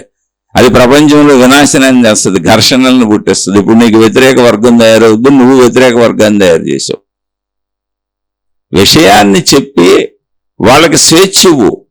వాళ్ళు ఏ జ్ఞాన స్థితిలో ఉన్నారో, ఏ మానసిక స్థితిలో ఉన్నారో, ఎంత అర్థం చేసుకోగలిగిన స్థితిలో ఉన్నారో దాన్ని బట్టి వాళ్ళు ముందుకు వెళ్తూ ఉంటారు. అందుకని ఎప్పుడు ఆధ్యాత్మికతలో మనిషికి ఉండవలసింది సంపూర్ణ స్వేచ్ఛ. అది బహుదేవతారాధన, అది సగుణారాధన, నిర్గుణారాధన అనేది పాయింట్ కాదు అసలు అక్కడ. అది ద్వైతమా, అద్వైతమా, విశిష్టాద్వైతమా పాయింట్ కాదు. సంపూర్ణ స్వేచ్ఛగా నువ్వు వెళ్ళు. నాదే రైట్ అని ఎవరు చెప్పుకుని నీ తప్పని పక్క వాళ్ళని ఖండించు. ఎందుకని సంపూర్ణ స్వేచ్ఛలో ఖండన మండనాలు ఉండవు అసలు. ఎవరి స్వేచ్ఛలో వాళ్ళు ఉన్నారు. సంపూర్ణ స్వేచ్ఛ. నా స్వేచ్ఛ నాది, నీ స్వేచ్ఛ నీది. అందరం సంపూర్ణ స్వేచ్ఛలో దైవత్వాన్ని ఎత్తుక్కుంటున్నాం, దేవుణ్ణి ఎత్తుక్కుంటున్నాం, దేవతని ఎత్తుక్కుంటున్నాం, ఆ శక్తిని ఎత్తుక్కుంటున్నాం. ఎవరి స్థితిలో వాళ్ళు. వీళ్ళు నిజాయితీ పరులు, నిజమైన వాళ్ళు. ఆ స్వేచ్ఛను పరిమితం చేసి రూల్స్ పెట్టి, రెగ్యులేషన్స్ పెట్టి, దాన్ని మతం చేసేసి, మార్గం చేసేసి, ఈ మతం దాటి ఇంకో మతంలోకి వెళ్ళకూడదు, మా మతమే నిజం, మా మార్గమే నిజం, మా గురువే నిజం, మా దైవమే నిజం, మా పద్ధతే నిజం, మాకు సంబంధించిన నిజం, మిగిలినన్ని అబద్ధాలని, అదే ప్రపంచంలో అనేక మంది మనుషులు జీవిస్తున్న ప్రపంచంలో, అదే ప్రపంచంలో ఇవి తయారు చేసే వాళ్ళందరూ ఒక్కసారి మీ గుండెల మీద చేసుకు ఆలోచించండి. మీరు ప్రపంచంలో ఘర్షణలు సృష్టిస్తున్నారా? ప్రపంచంలో శాంతిని సృష్టిస్తున్నారా? మీకు ఒకటి నచ్చితే వెళ్ళండి, కానీ స్వేచ్ఛగా వెళ్ళండి. మీరు స్వేచ్ఛగా ఉండండి, ఇంకోళ్ళు స్వేచ్ఛగా ఉండనే ఉండే. పరమతాన్ని ఎందుకు నిందిస్తున్నారు? బహుదేవతారాధనని ఎందుకు ఏకస్వరూపాసన నిందిస్తున్నారు? ఏకేశ్వరోపాసన బహుదేవతారాధన వాళ్ళు ఎందుకు నిందిస్తున్నారు? నిరాకార నిర్గుణ మతాలు పెట్టుకున్న వాళ్ళు ఆకార సాకార మతాల వాళ్ళని ఎందుకు నిందిస్తున్నారు? మాదే నిజమని ఎందుకు చెబుతున్నారు? అన్ని నిజాలే కదా, ఎవరి స్థితిలో వాళ్ళు వెళ్తారు కదా.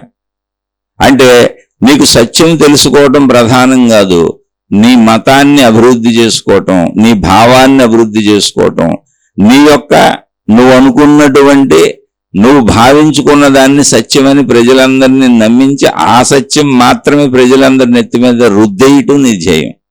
అంతే తప్ప నువ్వు నిజంగా సత్యాన్ని తెలుసుకోవాలనుకోవట్లా. నిజంగా సత్యాన్ని తెలుసుకోవాలనుకునే వాళ్ళు ఘర్షణకు వెళ్ళరు. ఏ మతంలోనే ఉండొచ్చు మీరు, ఎందుకంటే మతాలు పుట్టుకతో వచ్చేసినాయి. ఇప్పుడు అర్థం చేసుకుంటూ ముందుకెళ్ళిపోతారు అంతే. అందుకని మీకు మీరు టెస్ట్ చేసుకోండి ఎక్కడ ఉన్నారు. అన్నీ ఆమోదయోగ్యమే ఆయా స్థితులను బట్టి. ఇప్పుడు అప్పుడే పుట్టిన పిల్లవాడికి అన్నప్రాసన రోజు ఆవకాయ పెడతారని ఒక సామెత ఉంది. ఆవకాయ పెట్టరుగా, పెడితే పిల్లోడు బతకడు. ఆవకాయ పచ్చడి తినలేడు అప్పుడే పుట్టిన పిల్లోడు. అందుకని సృష్టి శక్తి, ప్రకృతి శక్తి, భగవత్ శక్తి జన్మనిచ్చిన తల్లికే ఆ తల్లి స్థనాలలోనే పాలు ఉత్పత్తి అయ్యేలా పెట్టింది. పాలు ఎక్కడి నుంచి వస్తాయి? బిడ్డ పుట్టినాకే వస్తాయి. బిడ్డ పుట్టక ముందు పాలు రావు. బిడ్డ పాలు తాగడం మానేసినాక పాలు ఆగిపోతాయి. ఎంత అద్భుతం చూడండి. ఒక స్త్రీ శరీరంలోనే కలిగే అద్భుతం అది. ఎవరు పెట్టారు? సృష్టి శక్తి. మరి పాలు ఎలా తయారవుతున్నాయి? ఏమీ లేదు, ఆ తల్లి రక్తమే పాలుగా మారుతుంది. అలా కొద్ది కొద్దిగా వెళ్ళి తర్వాత ఆవకాయ తినేస్తాడు, బిర్యానీ తినేస్తాడు, ఇక అన్ని తినేస్తాడు. కానీ అవి మొదటి రోజు బిర్యానీలు ఆవకాయలు పెట్టకూడదుగా. అలా ఎదుగుదలలో కూడా పెట్టకూడదుగా. జీర్ణశక్తి పెరిగినాక పెట్టుకుంటూ రావాలి. కొద్దిగా జీర్ణశక్తిని పెంచుకురావాలి. జీర్ణశక్తి ఏంటంటే అరుగుదల. ఎంత అరుగుతుంది అనే దాన్ని పెంచుకుంటూ రావాలి. మంచి అవనంలో అన్నీ అరిగిపోతాయి. మళ్ళీ వృద్ధాప్యం వచ్చేటప్పటికి అరుగుదల తగ్గిపోద్ది. అప్పుడు మళ్ళీ శరీరానికి సరిపడినవే తినాలి. సేమ్ భక్తి కూడా అంతే. ప్రాథమిక స్థాయిలో ఎలా అర్థమవుతుంది, ఎలా జీర్ణమవుతుంది, ఎలా అవగాహన చేసుకుంటారు, ఎలా అర్థం చేసుకుంటారు, ఎంత అర్థమవుద్ది అంటే ఇది జ్ఞాన జీర్ణం. అర్థమవ్వాలిగా, అవగాహన అవ్వాలిగా. అందుకని అంత చెప్పుకుంటూ వచ్చారు. ఆహారాన్ని అలా పెట్టుకుంటూ వచ్చారు, సేమ్ జ్ఞానాన్ని అలా అందించుకుంటూ వచ్చారు. మంచి యవ్వనంలో ఉన్నోడికి సమస్తం అర్థమైపోద్ది. అంటే జ్ఞాన యవ్వనం నేను చెప్పేది, మనిషి యవ్వనం కాదు. జ్ఞాన యవ్వనమే సంపూర్ణ జ్ఞాన స్థిరత. ఇప్పుడు జ్ఞానంలో మంచి యవ్వనంలో, జ్ఞాన యవ్వనంలోకి వచ్చిన వాళ్ళకి అన్నీ అర్థమైపోతాయి. అప్పుడు వాళ్ళు అంటే అన్ని అర్థమయ్యేది ఏంటి? భూమి మీద ఉన్నటువంటి మతాలన్నీ, మార్గాలన్నీ, దేవుళ్ళు దేవతల విధానాలన్నీ. వాళ్ళు ఎవరిని ద్వేషించరు. బాల్యంలో బాల్య చేష్టలుగా ద్వేషించుకుంటారు అర్థం కాక. జ్ఞాన యవ్వనంలో అన్నీ అర్థమైపోతాయి. ఎందుకంటే బలమైన శక్తి ఉంది, అర్థం చేసుకునే శక్తి. తర్వాత జ్ఞాన యవ్వనం నుంచి జ్ఞాన వృద్ధాప్యం అంటే ఏంటో తెలుసా? ఇక్కడ వృద్ధాప్యంలో శరీరపరంగా శక్తి తగ్గుద్ది, కానీ జ్ఞాన వృద్ధాప్యంలో జ్ఞానశక్తి పెరుగుతుంది. అదే మోక్షం. అసలు ఇక్కడ ఆకారాలు, ఆకృతులు, మతాలు, దేవుళ్ళు, బహుదేవతారాధన, ఏకోస్వరోపాసన, లేదా ద్వైతము, అద్వైతము, విశిష్టాద్వైతము, లేదా అనేక మతాలు, లేదా నిర్గుణ నిరాకార దేవుళ్ళు, దేవతల మతాలు, ఇవన్నీ అర్థమైపోయి మొత్తం అసలు ఉన్నటువంటి విశ్వశక్తి ఒకటే, ఆ శక్తి నేనే అనే జ్ఞాన వృద్ధుడు అవుతాడు. జ్ఞాన వృద్ధురాలు అవుతారు. వాళ్ళని జ్ఞానులు అన్నారు. ఇక్కడ జ్ఞాన వృద్ధాప్యం అంటే మోక్షం, అది నేనే అని తెలియట, అహం బ్రహ్మస్మి. ఇప్పుడు అసలు బయట ఇంకా వెతకటానికే వెళ్ళడం, తనలో తాను కూర్చుంటాడు. ఏ మతంతోనూ అసలు తనకు పని లేదు. బహుదేవతారాధన అవసరం లేదు, ఏకేశ్వర ఉపాసన అవసరం లేదు, నిర్గుణ నిరాకార ఉపాసన అవసరం లేదు, అసలు ఉపాసనే అవసరం లేదు. ఎందుకంటే తానే బ్రహ్మమై కూర్చున్నాడు. అహం బ్రహ్మస్మి అని అందులో మునిగిపోయి ఉంటాడు, తాధ్యాత్మతలో ఉంటాడు. వాళ్ళని జీవన్ముక్తులు అని పిలిచారు. అందుకే వాళ్ళు ఎవరు మన వల్లే అసలు ఏ మతాన్ని పాటించరు, ఏ విధానాలు పాటించరు, ఏమి చెయ్యరు అసలు వాళ్ళు. ఎందుకని? నేనే అదని జీవన్ముక్త స్థితికి వచ్చేసారు. వాళ్ళు ఏం మత ప్రచారాలు చేయరు, దైవ ప్రచారాలు చేయరు, మార్గ ప్రచారాలు చేయరు, జ్ఞాన ప్రచారాలు చేయరు, అసలు ఏదీ చేయరు. అలా కూర్చుంటారు నిశ్చలంగా. ఎలా? ఆకాశ స్థితి వలె. ఆకాశము సర్వవ్యాపకముగా ఉంది, వాళ్ళు కూడా అలాగే ఉంటారు, అదే భావంలో ఉన్నారు. అది జ్ఞాన వృద్ధాప్యం. అక్కడికి వెళ్ళటానికి మొదలు పెట్టాం జ్ఞాన బాల్ రూమ్. మనం జ్ఞాన బాల్ రూమ్ కొట్టుకు చేస్తా ఉంటారు, మాదే కరెక్ట్ అని. జ్ఞాన యవ్వనంలో అన్ని అర్థం చేసుకోగలుగుతారు. జ్ఞాన వృద్ధాప్యంలో ఇక అది నేనే అయిపోయానని అసలు ఏమీ చేయరు, కూర్చుంటారు. ఆ స్థితే ఆకాశ స్థితి, మోక్ష స్థితి, అదే శక్తి స్థితి. అప్పుడు అహం బ్రహ్మస్మి అన్న భావన ఉంటుంది. అంటే ఉన్నానన్న ఉనికి భావన ఉంటుంది. అక్కడికి వెళ్తున్నాం, దాన్నే శక్తి అని పిలిచారండి. దైవశక్తి, విశ్వశక్తి, సృష్టి శక్తి, ప్రకృతి శక్తి. మరి ఇప్పుడు ఇందులో ఏది కరెక్ట్ అంటే ఏం చెప్పండి? నాకు అన్నీ అర్థమైంది. నాకు ఆకాశమే అర్థమైంది, భూమి అర్థమైంది, నీరు అర్థమైంది, పంచభూతాలు అర్థమైంది, ఆకాశం కూడా అర్థమైంది. అందుకే రోజు శీర్షికల్లో అనంత ఆత్మశక్తిని మాట్లాడుకుంటున్నాం. ఆత్మజ్ఞాన చదువు, ఆధ్యాత్మిక చదువు. మన ఆధ్యాత్మిక విద్యాలయము. అంటే విద్యాలయం అంటే మన మీద కొత్త విద్యాలయం ఓపెన్ చేయలే. ప్రతి మనిషి విద్యార్థి. ప్రతి మనిషి శరీరము నిర్మాణము విద్యార్థిగా ఇవ్వబడిన శరీర నిర్మాణం. ఎందుకంటే భోగ శరీరం అనుభవించటానికి. అది అనుభవాలు ఏమవుతాయి? జ్ఞానంగా మిగిలిపోతాయి. మీరు ఎప్పుడైనా చూడండి, మీకు ఆఖరికి మిగిలింది జ్ఞానం. అనుభవించారు, బెల్లం తిన్నారు, తీయగా ఉంది, పంచదార తిన్నారు, తీయగా ఉంది, ఉసిరికాయ తిన్నారు, పుల్లగా ఉంది, కాకరకాయ తిన్నారు, కారంగా చేదుగా ఉంది, పచ్చిమిర్చి తిన్నారు, కారంగా ఉంది, షడ్రుచులు తినేశారు, రకరకాలుగా అవన్నీ తినేశారు, వస్తువులు అయిపోయినాయి. మీరు తినేయగానే బెల్లం చచ్చిపోయింది, ఉసిరికాయ చచ్చిపోయింది, అన్నీ చచ్చిపోయిన వస్తువులు, పదార్థాలు లేవు, చనిపోయినాయి. కానీ వాటి అనుభవం మిగిలిపోయింది, షడ్రుచులుగా, కారంగా, పులుపుగా, తీపిగా. అది జ్ఞానము. అందుకని బెల్లం ఎలా ఉంటుందని ఎప్పుడు అడిగినా, బెల్లం అక్కడ ఉండదు, అడిగితే చాలు తీగా ఉంటుందండి అని చెబుతాం. ఎందుకని అది జ్ఞాన రూపంలో శాశ్వతత్వాన్ని పొందేసింది. అంటే అనుభవం జ్ఞాన రూపంలో శాశ్వతత్వాన్ని పొందుతుంది. అంటే ఎప్పుడు మనకు మిగిలేదు అనుభవం. అలా అనుభవించడానికి అవసరమైన భోగ శరీరం ఇచ్చారు, అనుభవ శరీరం ఇది. అనుభవాలన్నీ ఆఖరికి జ్ఞానంలో శాశ్వతంగా మిగిలిపోతాయి. ఆ జ్ఞానం, శాశ్వత జ్ఞానాన్ని మిగిల్చుకోవడానికి వచ్చింది, ఇవ్వబడింది అనుభవ శరీరం. అందుకని శరీరం ఉన్న మనుషులందరూ విద్యార్థులే. మీరు అనుభవించక తప్పదు ఇక్కడ. అందుకే చావు అంటే మా జననము మరణము ఉంది. ఇప్పుడు చూడండి, స్కూల్కి వెళ్ళినప్పుడు టైమింగ్స్ ఉంటాయి. ఉదయం 8:30 కల్లా స్కూల్కి వచ్చేయాలి, లేదా 9ంటికి స్కూల్ స్టార్ట్ అయిపోద్ది, సాయంత్రం 5 వరకు స్కూల్ టైమింగ్స్ ఉన్నాయి. ఆ ఉదయం 9కి ముందు నువ్వు స్కూల్కి వెళ్ళావు, ఏమున్నది అక్కడ? ఖాళీ బిల్డింగ్. అది ఎవరు రారు, స్కూల్ మొదలవదు. సాయంత్రం మళ్ళీ 5, 6 వాళ్ళు 4 వాళ్ళు పెట్టిన టైం తర్వాత వెళ్తే ఏముండదు, ఖాళీ బిల్డింగ్. అక్కడ వాచ్మెన్ కూర్చొని ఉంటాడు. అక్కడ విద్య ఉండదు అసలు. అది విద్యాలయం అంటే నమ్మలేవు నువ్వు. అది విద్యాలయము, అక్కడ చదువు చెప్పబడుతుందని నమ్మాలంటే నువ్వు స్కూల్ టైమింగ్స్లో వెళ్ళాలి. అప్పుడు అక్కడ పిల్లలు ఉంటారు, మాస్టర్లు ఉంటారు, ఎవరి తరగతిలో వాళ్ళకి పాఠాలు చెప్పబడుతూ ఉంటాయి. అప్పుడు నమ్ముతావు నువ్వు, ఓహో ఇది విద్యాలయం అని. నువ్వు దానికంటే ముందు, దానికంటే వెనక ఎప్పుడు వెళ్ళినా నువ్వు నమ్మలేవు. అలాగే మనిషి జీవితం జననము మరణము, విద్యాలయ ప్రవేశము. సృష్టిలోకి ప్రవేశించాం ఆధ్యాత్మిక విద్యాలయంలోకి. అది జననంతో జరిగింది. అక్కడి నుంచి ఇంక శరీరంతో నర్సరీలో జాయిన్ అయ్యావు, ఇంక అన్ని నేర్చుకోవటం మొదలుపెట్టు.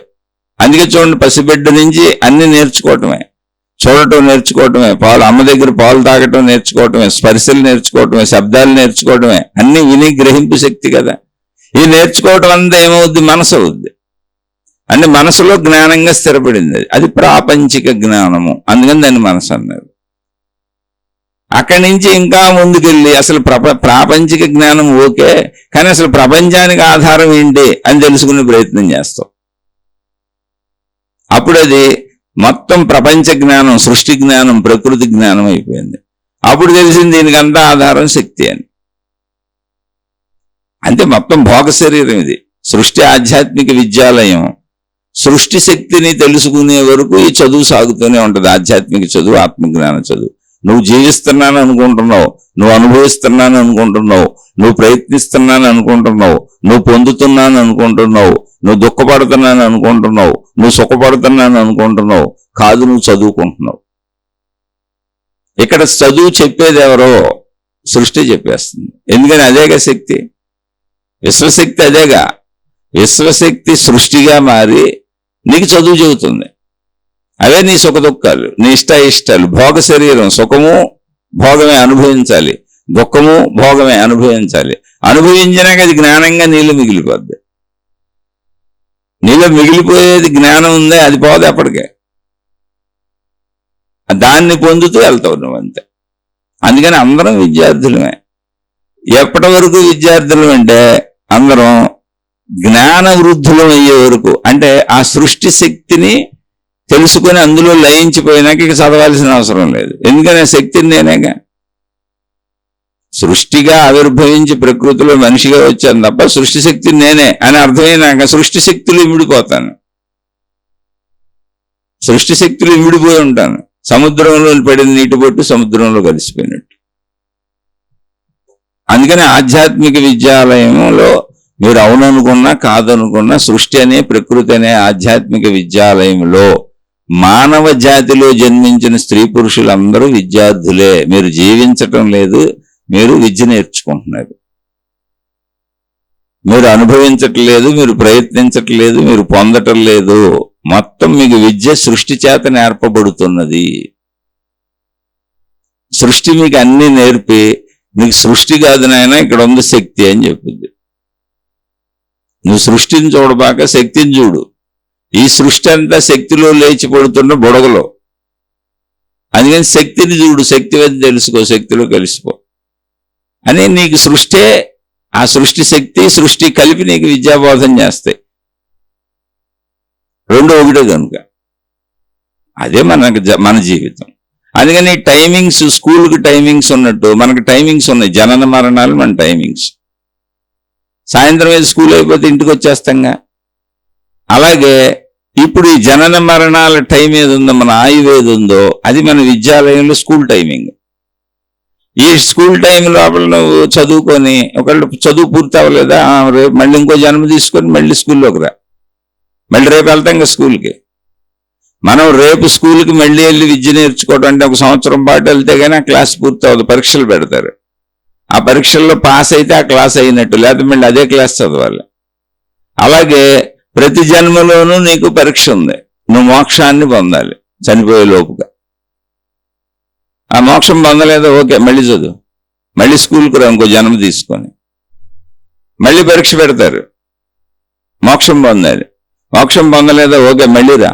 అలా నువ్వు ఎన్ని వేల కోట్ల జన్మలైనా ఎత్తొచ్చు, లేదా ఒక జన్మలోనే మోక్షం పొందేయచ్చు. అది నువ్వు చదువుకునే దాన్ని బట్టి, నువ్వు అర్థం చేసుకునే దాన్ని బట్టి, నీ గ్రహణ శక్తిని బట్టి ఉంది. కానీ ఇక్కడ నీకు చదువు చెప్పేది మాస్టర్ సృష్టి శక్తి. నువ్వు కూడా సృష్టిలో ఉన్నావు. అందుకే భోగ శరీరము తప్పించుకోవడం కుదరదు ఎవరికి. నువ్వు ఖచ్చితంగా నువ్వు చదువుకోవాల్సిందే. నువ్వు వద్దనుకున్నా, నీకు ఇష్టం ఉన్నా, నువ్వు ఇష్టం లేకపోయినా నువ్వు జీవించడమే చదవటం. ఇంకా ఎలాగో జీవించక తప్పదుగా. అందుకని గ్రహిస్తూ జీవిస్తూ, అర్థం చేసుకుంటూ జీవిస్తూ, ఆ జ్ఞానాన్ని పెంచుకొని జ్ఞాన వృద్ధులు అయిపోయాం అనుకో, ఈ గొడవ తప్పుద్దుగా, ఈ జనన మరణాలు గొడవ తప్పుద్దుగా, ఈ స్కూల్లోకి వెళ్ళటం తప్పుద్దుగా, ఈ ఆధ్యాత్మిక విద్యాలయంలో ప్రతిసారి శరీరం ధరించి వచ్చి మళ్ళీ ఈ భోగ శరీరంతో ఇవన్నీ అనుభవించి ఈ పాటలు ఎందుకు, ఇప్పుడే తెలిసేసుకోవచ్చుగా. ఇప్పుడు ఈ జన్మలో తెలుసుకుంటే ఇప్పుడున్న స్కూల్లో ఇప్పుడు పాస్ అయిపోవచ్చు. సహజంగా ఎవరైనా ప్రతి సంవత్సరం అప్పుడు పాస్ అయిపోవాలని కోరుకుంటారు. అప్పుడు పాస్ అవ్వమని చెబుతారు చుట్టూ ఉన్న వాళ్ళు కూడా. తప్పి మళ్ళీ చదువుకోమని చెప్పరు ఎవరు. అలాగే నువ్వు కూడా ఇప్పుడు పాస్ అయిపో. అందుకే ఆధ్యాత్మిక చదువు, ఆత్మజ్ఞాన చదువు. పాస్ అవటం ఏంటి, అర్థం చేసుకోవటం. కాబట్టి అన్నీ కరెక్టే ఎవరి స్థితుల్లో వాళ్ళకి. ఏది కరెక్టే అసలు కన్ఫ్యూజన్ ఎక్కర్లా. అది ఏకసత్యము కాదు. చదువు వలె నర్సరీ నుంచి మొదలయ్యి పిహెచ్డీల వరకు వెళ్ళిపోయి అంతిమం వరకు వెళ్ళిపోయి తానే కొత్తవి సృష్టించగలిగినంత చదువుకుంటాడు మనిషి. అంటే ఇంక అప్పుడు తను సృజనాత్మక సృష్టిని చేయగలుగుతాడు. వాళ్ళు ర్యాకెట్లు, విమానాలు, అనేక వస్తువులు కనుక్కుంటున్నాడు. అంటే తానే సృష్టించేస్తాడు కొత్త వాటిని. ఇప్పుడు తాను సృష్టించిన వాటి చదువుకి కర్త ఎవరు అంటే తాను నేర్పుతాడు. ఇప్పుడు ర్యాకెట్ ఎలా తయారు చేయాలో, విమానం ఎలా తయారు చేయాలి, ఎందుకంటే తాను సృష్టించాడు దాన్ని. అలా వస్తువులకు సృష్టికర్త అయిపోయాడు. ఇప్పుడు ఆ వస్తువుల జ్ఞానము, చదువు అతని దగ్గర ఉంటుంది. అంటే చదువుకొని తానే మళ్ళీ చదువు చెప్పగలిగిన స్థాయికి వెళ్ళిపోయాడు. అలాగే సృష్టిలో నడుస్తూ నడుస్తూ నేనే అనంత ఆత్మశక్తిని, ఆ సృష్టి శక్తిని అనే స్థాయికి వెళ్ళిపోతాం. ఆట అయిపోతుంది. అంటే అందరూ కరెక్టే. ఇందులో ఎవరు తప్పు అంటే మార్గముల గురించిగా తప్పు, వాదించుకునేవాళ్ళు తప్పు. మాదే రైటు, పక్కవి తప్పు అనేవాళ్ళు అందరూ తప్పే. మా మతమే రైటు, పక్క మతం తప్పు అనేవాళ్ళు అందరూ తప్పే. మా దేవుడే కరెక్ట్, పక్క దేవుడు తప్పు అనేవాళ్ళు అందరూ కరెక్టే. ఈ దేవుడినే పూజించాలి, ఇంకో దేవుడి దగ్గరికి వెళ్ళకూడదు అనేవాళ్ళు అందరూ తప్పే. మా గురువు రైటు, ఇంకో గురువు రైటు కాదు అనేవాళ్ళు అందరూ తప్పే. ఎందుకంటే బాలురాళ్ళు. ఇప్పుడు చిన్న చిన్న పిల్లలు చూడండి, బిస్కెట్ కాడ, చాక్లెట్ కాడ కొట్టుకుంటూ ఉంటారు, తిట్టుకుంటూ ఉంటారు, ఊరినే అలకలకు వెళ్తారు, అలుగుతూ ఉంటారు. ఏముంటుంది చిన్నపిల్లలకు? పాపం తెలియదుగా.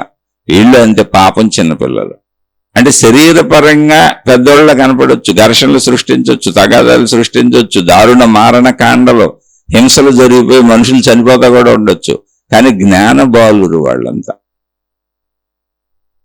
వాళ్ళకి జ్ఞాన యవ్వనం రాలేదు, జ్ఞాన వృద్ధాప్యంకి అసలు వెళ్ళరు. జ్ఞాన బాలుర స్థితిలో ఉండిపోదాం అనుకుంటున్నారు. అందుకే జ్ఞానం పెంచుకోవటం అనేసి కొట్టుకోవటం మొదలెట్టారు.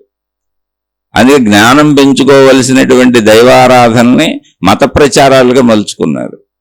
జ్ఞానం పెంచుకోవలసిన దైవ మార్గాన్ని, దైవ భక్తి నుంచి జ్ఞానంలోకి వెళ్ళవలసింది దైవ ప్రచారాలుగా పెట్టుకున్నారు. మేము జ్ఞానం పెంచుకోం, జ్ఞాన బాలుడుగా ఎప్పుడూ ఉండి ఈ మత ప్రచారాలు, దైవ ప్రచారాలతో సమూహాలను ఏర్పరచుకొని గొడవలు పడతా ఉంటాం, గోడలు పడతా ఉంటాం.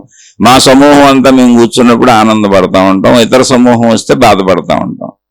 లేదా ఆ సమూహాలను ఇందులోకి లాగేయటానికి యుక్తులు పన్నుతూ ఉంటాం. ఆ మతంలో వాళ్ళు ఇందులోకి, ఆ దేవుళ్ళలో వాళ్ళు ఇందులోకి, ఆ గురువులో వాళ్ళు ఇందులోకి యుక్తులు పని లాగేసుకుంటూ ఉంటాం. ఇవన్నీ సామాన్య బాలుర చేష్టలు. ఆయన చూసి నవ్వుకుంటూ వెళ్ళిపోవాల్సిందే. జ్ఞాన యవ్వనంలోకి వచ్చిన వాళ్ళు, జ్ఞాన వృద్ధాప్యంలోకి వెళ్తున్న వాళ్ళు ఈ బాలుడిని చూసి నవ్వుకుంటారు. ఇప్పుడు చిన్నపిల్లల చేష్టలు చూసి నవ్వుకోం ఇంట్లో మనం. తల్లిదండ్రులు చిన్నపిల్లల చేష్టలు చూసి నవ్వుకోరు. రోడ్డు మీద కూడా చిన్నపిల్లల చేష్టలు చూసి ఎవరైనా నవ్వుకుంటారు. నవ్వుకుంటారు తప్ప కోపం రాదు. ఎందుకంటే చిన్నపిల్లలకు తెలియదన్న విషయం మనకు తెలుసు. సేమ్ ఇక్కడ కూడా అంతే, అదే సూత్రం వర్తిస్తుంది. అందుకని మీరు ఎవరితో ఘర్షణలు పడబాకండి, మీరు ఎవరి మీద తప్పని నిందారోపణలు చేయబాకండి. మీరు విషయాన్ని అర్థం చేసుకుని జ్ఞాన యవ్వనంలోకి వెళ్ళిపోండి. జ్ఞాన యవ్వనంలో అన్నీ అర్థమవుతాయి. అక్కడి నుంచి జ్ఞాన వృద్ధాప్యానికి మనం జ్ఞానాన్ని పెంచుకుంటూ అనంత ఆత్మశక్తి వైపు నడిస్తే, ఆధ్యాత్మిక చదువుకుంటూ నేనే ఆ అనంత ఆత్మశక్తినన్న ఎరుక కలిగినప్పుడు జ్ఞాన వృద్ధుడిని అయిపోయాను. ఇంకా నాకు పని లేదు. నాదప్పుడు జ్ఞాన మరణం. అంటే జ్ఞానంలో మరణిస్తాను. జ్ఞానంలో మరణించటం ఏంటి? అనంత జ్ఞానంలో లీనమైపోయాను. అంటే శరీరం శిథిలమైపోయింది, నేను జ్ఞానిగా మిగిలిపోయాను, జ్ఞానంగా మిగిలిపోయాను. ఆ జ్ఞానమే సత్యం, జ్ఞానం అనంతం బ్రహ్మ. ఆ జ్ఞానమే బ్రహ్మము, ఆ జ్ఞానమే శక్తి, ఆ జ్ఞానం అనంతము, అదే సత్యము ఈ సృష్టిలో. నువ్వు జ్ఞానం అయిపోయావు అంతే. కాబట్టి ఎక్కడా తప్పు లేదు. ఒకవేళ మీకు ఎవరైనా నన్ను మోసం చేశారని మీరు అనుకుంటే, మన ఎవరూ మోసం చేయలేదు. మనకి ఈ బహుదేవతారాధన కానీ, ఏకేశ్వరోపాసన కానీ, అసలు విగ్రహాలు పెట్టి లేదా విగ్రహ ఆరాధనలు, అర్చనలు పెట్టి ఏం నేర్పుతున్నారు అనేదానికి ఉదాహరణగా కావాలంటే కూడా మనం చెప్పుకోవచ్చు. ఎందుకంటే ఈ దేవుళ్ళు దేవతల స్తోత్రాలు చదివితే మీకు అన్నీ అర్థమైపోతాయి. రూపం పెట్టుకున్నారు ఊరికనే, కానీ స్తోత్రాలు చదివితే మీకు అర్థమవుతాయి. ఒక శాంపిల్ స్తోత్రం మీకు చెబుతాను. ఒక దేవతా స్తోత్రాన్ని తీసుకుందాం. యా దేవి సర్వభూతేషు విష్ణు మాయేతి శబ్దిత, నమస్తస్యై నమస్తస్యై నమస్తస్యై నమో నమః. ఇప్పుడు స్త్రీ దేవత స్తోత్రాలు అన్నప్పుడు మనం ఎవరిని తీసుకుంటాం? అమ్మవారు అంటారు. ఆ అమ్మవారికి పేర్లు ఉంటాయి అంతే. ఇది ఆలంబన కోసం పెట్టుకున్నాం. అందుకని ఇది పెట్టిన మహాత్ములు ఎవరు మన మోసం చేయలే. అందులో మనకు సత్యాన్ని చెప్పారు, కానీ మనం అందులో ఉన్న అర్థాన్ని తీసుకోకుండా జస్ట్ ఆ ఫోటోని పెట్టుకొని ఆ బొమ్మను పెట్టుకొని ఈ బొమ్మే సత్యమని బొమ్మను పట్టుకు తిరిగితే ఆ బొమ్మకు బోల్డ్ అర్థం చెప్పారు. ఆ బొమ్మని అనంత విశ్వవ్యాపక శక్తిగా చేశారు. కాబట్టి జ్ఞానం నీలో పెంచుకో అంతే తప్ప నీ పరిమితికి దేవుణ్ణి దించేసుకొని ఆ దేవుణ్ణి పట్టుకొని ఊరేగుతున్నావు. నువ్వు ఊరేగల మొత్తం సర్వశక్తివంతుడు సర్వశక్తివంతురాలు ఉన్న శక్తి అంతా ఆ దేవుడే, ఆ దేవతే అని. అదే అనంత ఆత్మశక్తి. అక్కడ దాకా వెళ్ళిన దేవుడు దేవత పురుషలింగం స్త్రీలింగం ఉండవు అసలు. కానీ మన దేహభావనలో ఉన్నప్పుడు ఆకృతులు ఇచ్చారు. ఇప్పుడు చెప్పుకున్నాం, యాదేవి సర్వభూతేషు విష్ణుమాయేతి శబ్దిత నమస్తస్యై నమస్తస్యై నమస్తస్యై నమో నమః. ఈ మహాత్ములు అందించిన ప్రార్థనే అమ్మవారి ప్రార్థన. అమ్మవారి రూపాన్ని పెట్టుకొని ప్రార్థించుకొని ఈ శ్లోకాలు చదువుకుంటూ పూజలు చేసుకుంటారు, అర్చించుకుంటారు. కొళ్ళు మంది రకరకాలుగా వాళ్ళ ఇష్టం ఎలా అయితే అలా చేసుకుంటారు. అయితే ఇక్కడ ఏం చెప్పారు? యాదేవి సర్వభూతేషు విష్ణుమాయేతి శబ్దిత. అంటే ఏ దేవత అయితే నేను ఆరాధిస్తున్నానే దేవుడు దేవత అని, ఏ దేవత అయితే సర్వభూతేషు మొత్తం సృష్టిలో కనపడుతున్నటువంటి అన్ని భూతములు ఏందంటే మనుషులు, చెట్లు, పొట్లు, గొట్టలు, పంచభూతములు అన్న ముందు పంచభూతములతో నిర్మితమైనటువంటి సర్వ సృష్టిలో ఉన్నవన్నీ భూతములు అని పిలుస్తారు. సర్వభూతేషు సర్వజీవుల యందు అంటే సర్వజీవులే కాదు, ఉన్న అన్నిటి యందు. జీవులు అంటే చెట్టు పుట్ట కొండ గుట్ట లేదనుకుంటారే మీరు. అన్ని సృష్టిలో ఉన్న అన్నింటి యందు అంటే మనకు అన్ని విడివిడిగా కనపడుతున్నాయి. అందుకని సర్వభూతేషు అని చెప్పారు. విష్ణు మాయేతి శబ్దిత. విష్ణు అంటే విష్ణుమూర్తికి వెళ్ళి మగదేవుడికి ఒక ఆకృతి ఇచ్చారు. కానీ విష్ణు అనే పదానికి అర్థం ఏంటంటే సర్వవ్యాపి. ఆకాశతత్వమే విష్ణుతత్వం. అది విష్ణుమూర్తి యొక్క విష్ణువు గురించి రచించినటువంటి శ్లోకాలలోకి ప్రార్థనల్లోకి వెళ్తే ఆ విష్ణుమూర్తి ఆకాశతత్వమే, ఆకాశమే అని చెబుతారు. అక్కడ వాటిలోకి వెళ్ళాల. నువ్వు ఆ అర్థాన్ని తీసుకోకుండా పరమార్థాన్ని తెలుసుకోకుండా ఆకృతిని పెట్టుకొని ఇవన్నీ అర్థవంతంగా కాకుండా అర్థం తెలుసుకోకుండా నువ్వేదో నీకు నచ్చినవి చేసుకుంటూ వెళ్ళిపోతే అట్ట ఎవరిని మోసం చేయలే. చాలా చక్కగా చెప్పారు. ఆలంబన కోసం రూపం ఇచ్చారు. యాదేవి ఏ దేవి అయితే సర్వభూతేషు అందరి యందు అన్నింటి యందు విష్ణు మాయేతి శబ్దిత అంటే సర్వవ్యాపకమైన ఆకాశతత్వంగా ఉండి మాయ రూపములో, మాయ అంటే ఏంటో తెలుసా? ఆకాశతత్వంలో సృష్టి కనపడుతుంది. అది ఉన్నదేమో మొత్తం ఆకాశతత్వం శక్తి, కానీ అదంతా మనకి సృష్టిగా కనపడుతుంది. ఆకాశతత్వం కనపడుతుందా అంటే ఉన్న సత్యం కనపడుతుందా, సృష్టి కనపడుతుంది. మాయ అంటే అంతే. దానికి ఆధారమైనటువంటి సృష్టి కనపడటానికి ఆధారమైనటువంటి శక్తి కనపడుతుందా. అందుకని మనం సృష్టిని నమ్ముతున్నాం, శక్తిని నమ్మట్లా. మాయా అంటే ఏంటంటే సత్యము శక్తి, ఆ శక్తి సృష్టిగా కనపడుతుంది. కానీ మనం సృష్టిని సత్యం అనుకొని శక్తి అసలు లేదనుకుంటున్నాం. మాయా అంటే ఇది. అంటే ఒకదాన్ని ఇంకొకటిగా భావించుకోవడం. ఆ భావనారూప సృష్టిగా మనకి ఏది అనిపిస్తుందో ఆవిడే ఈ రూపం ప్రకృతి. ఆ తల్లికి నమస్కారములు. అలా అనిపించడానికి కారణం ఆ సృష్టి ఉన్నమాట కూడా నిజమే, సృష్టి అబద్ధమేం కాదు. కానీ సృష్టిని పెట్టుకుంటే శక్తికి వెళ్తావు. శక్తి లేకుండా సృష్టి లేదని తెలుసుకునే వరకు ఇది మాయే. ఎందుకని సంపూర్ణ సత్యం కాదుగా. సంపూర్ణ సత్యము కానిది మాయ. ఆ మాయ రూపంలో ఉన్న తల్లికి నమస్కారములు. విష్ణుమాయ రూపంలో ఉన్న తల్లికి నమస్కారములు అంటే ఆకాశ స్వరూపమైన సర్వవ్యాపకుడైన విష్ణువులో సృష్టి శక్తిగా ప్రకృతి శక్తిగా ఉన్నటువంటి అమ్మా తల్లి నీకు నమస్కారములు. ఎంత చక్కగా చెప్పారు చూడండి. రెండు కలిసే ఉన్నాయిగా. ఇప్పుడు విష్ణువు వేరు అమ్మవారు వేరు కాదుగా. సర్వవ్యాపకమైన ఆకాశములోనేగా సృష్టి ఉద్భవించింది. ఏకత్వ తత్వమేగా. అది ఎప్పుడు తెలుస్తుంది? ఆకాశ స్థితికి వెళ్ళినాక తెలుస్తుంది. ఆ స్థితికి వెళ్ళే వరకు నువ్వు తెలుసుకుంటూ భావించుకుంటున్నటువంటి ప్రకృతి మాయాస్వరూపం అని భావించుకో. ఎందుకంటే నువ్వు అక్కడికి సత్యం అనుకోబాక, అక్కడికి వెళ్ళాలి. ఒక దానిని ఇంకోలా భావించుకుంటున్నావు, కానీ ఇప్పటికి ఇది నిజమే. ఆ మాయాస్వరూపం కూడా అమ్మే, నీకు హాని చేసేదేం కాదు. నువ్వు అమ్మను పట్టుకుంటే అవి దాకా వెళ్ళిపోతావు. అందుకని ఆ మాయను పట్టుకో, ఆ సృష్టిని పట్టుకో, ఆ ప్రకృతిని పట్టుకో, ఆ తల్లిని పట్టుకో. ఆ తల్లి నీకు ఆ శక్తిని చూపించేస్తుంది, ఆ విష్ణువుని చూపించేస్తుంది. ఆ తల్లికి నమస్కారములు. యాదేవి సర్వభూతేషు చేతనేత్యభిధీయతే నమస్తస్యై నమస్తస్యై నమస్తస్యై నమో నమః. ఏ దేవి అయితే, యాదేవి అంటే ఏ దేవి అయితే, సర్వభూతేషు, ఇది కామన్ పదం, ఇదే వస్తుంది అన్నిటి అంటే అన్ని శ్లోకాలలో. సర్వజీవుల యందు, అన్నింటి యందు చేతనగా,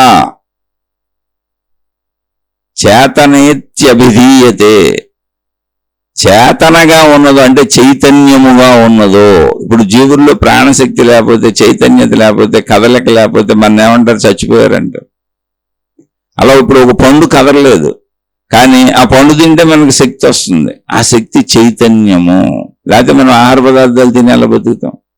అలా మొత్తం సృష్టి అంతా వ్యాపించి ఉన్నటువంటి చైతన్యము, అదే చేతన. ఆ చైతన్యం ఏదున్నదో, ఎవరు అనుకుంటున్నారా ఆ చైతన్యము? ఈ తల్లే. చైతన్య రూపములో ఉన్న ఆ తల్లికి నమస్కారములు. నమస్తస్యై నమస్తస్యై నమస్తస్యై నమో నమః. తల్లి నీకు నమస్సులు. ఈ నమః అనే దాని గురించి మళ్ళీ చెప్పుకుందాం. ప్రస్తుతం సామాన్య అర్థం తీసుకుందాం. అంటే ఎందుకు చెబుతున్నానంటే, నర్సరీలో ఉన్న పిల్లవాడి స్థితి నుంచి నడిపించడానికి చెప్పబడినటువంటి, మనకు అందించబడినటువంటి బహుదేవతారాధన గాని, విగ్రహారాధన గాని, సగుణ సాకారాధన గాని, దేవతారూపారాధన గాని, దేవుడి రూప ఆరాధన గాని, మహర్షులు ఏర్పరిచిన విధానంలో మన ఎవరూ మోసం చేయలేదు. మీది ఏ మతమైనా పర్వాలేదు, మీరు ద్వైతమైన పర్వాలేదు, అద్వైతమైన పర్వాలేదు, విశిష్టాద్వైతమైన పర్వాలేదు, ఇతర మతస్థులు ఏకస్వరూపాసన మతస్థులైన పర్వాలేదు, లేదా నిరాకార నిర్గుణ దేవుణ్ణి ఆరాధించేటువంటి వెలుగు రూప దేవుణ్ణి ఆరాధించుకునే మతాలైనా పర్వాలేదు.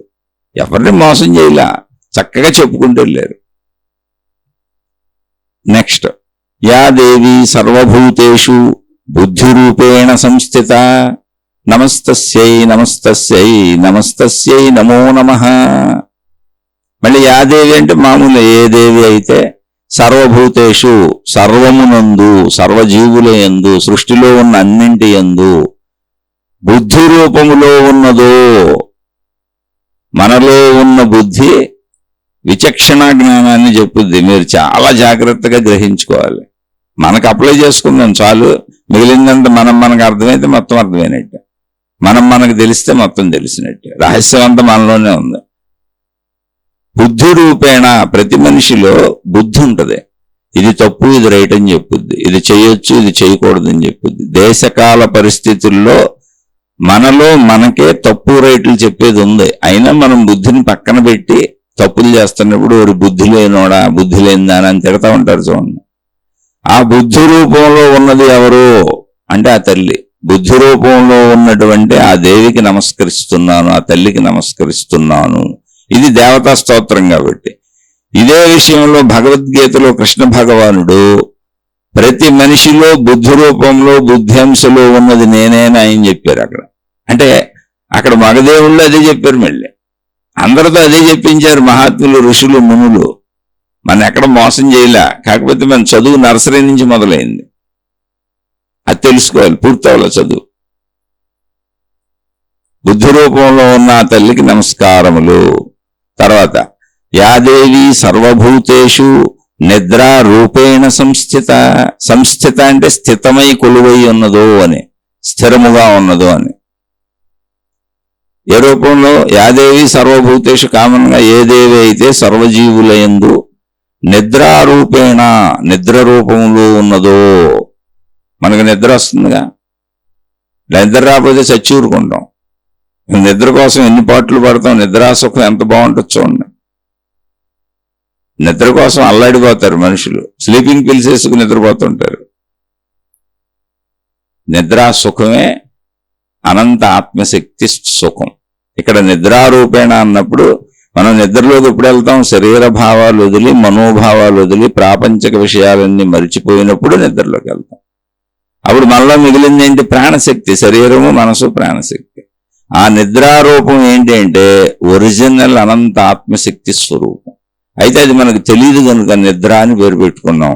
ఆత్మశక్తి స్వరూపముగా తెలియనటువంటి అజ్ఞాన జీవులలో నిద్రగా పిలువబడుతూ ఉన్నటువంటి శక్తి స్వరూపిణి అయినటువంటి ఓ తల్లి నీకు నమస్కారములు. అది తర్వాతది. యాదేవి సర్వభూతేషు క్షుధా రూపేణ సంస్థిత. క్షుధ అంటే ఆకలి. ఇవన్నీ సంస్కృత పదాలు. నాకు సంస్కృతం రాదు, నేను అసలు సంస్కృతం చదువుకోలేదు, సంస్కృత ఉచ్చారణ కూడా నాకు రాదు. తెలుగు లిపిలో ఉన్న వాటిని చదివి వాటి అర్థం తెలుసుకొని చెబుతున్నాను మీకు అంతే.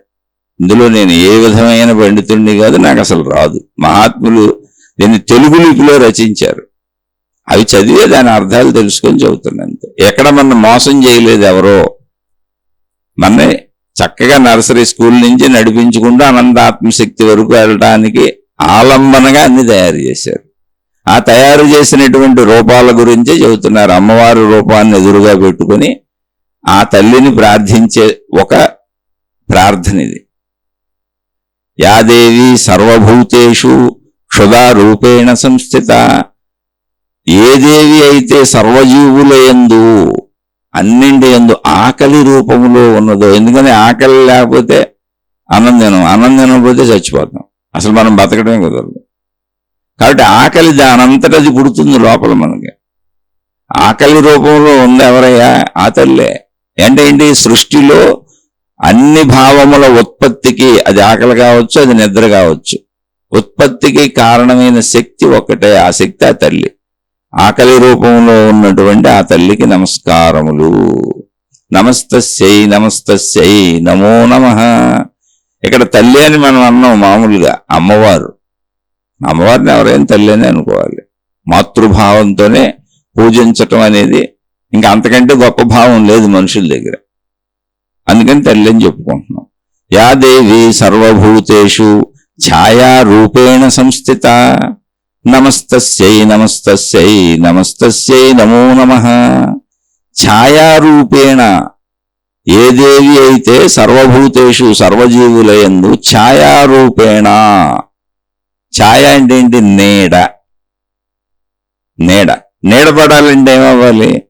అక్కడ ఒక వస్తువు ఉండాలి, ఒక మనిషి ఉండాలి, అట్నుంచి వెలుగు పడాలి, అప్పుడు నీడ పడుతుంది. అంటే ఒకటి లేకపోతే దాన్ని నీడ పడే అవకాశమే లేదు. ఏదైనా ఒకటి ఉంటేనే దాన్ని నీడ పడుతుంది. అలాగే ఛాయారూపం ఈ సృష్టి అంతా. అనంత ఆత్మశక్తి యొక్క ఛాయారూపం ఈ సృష్టి. సృష్టిగా కనపడుతున్నది, జీవులుగా కనపడుతున్నది, జీవులుగా తిరగాడుతున్నది, జీవులలో ప్రాణశక్తిగా ఉన్నది.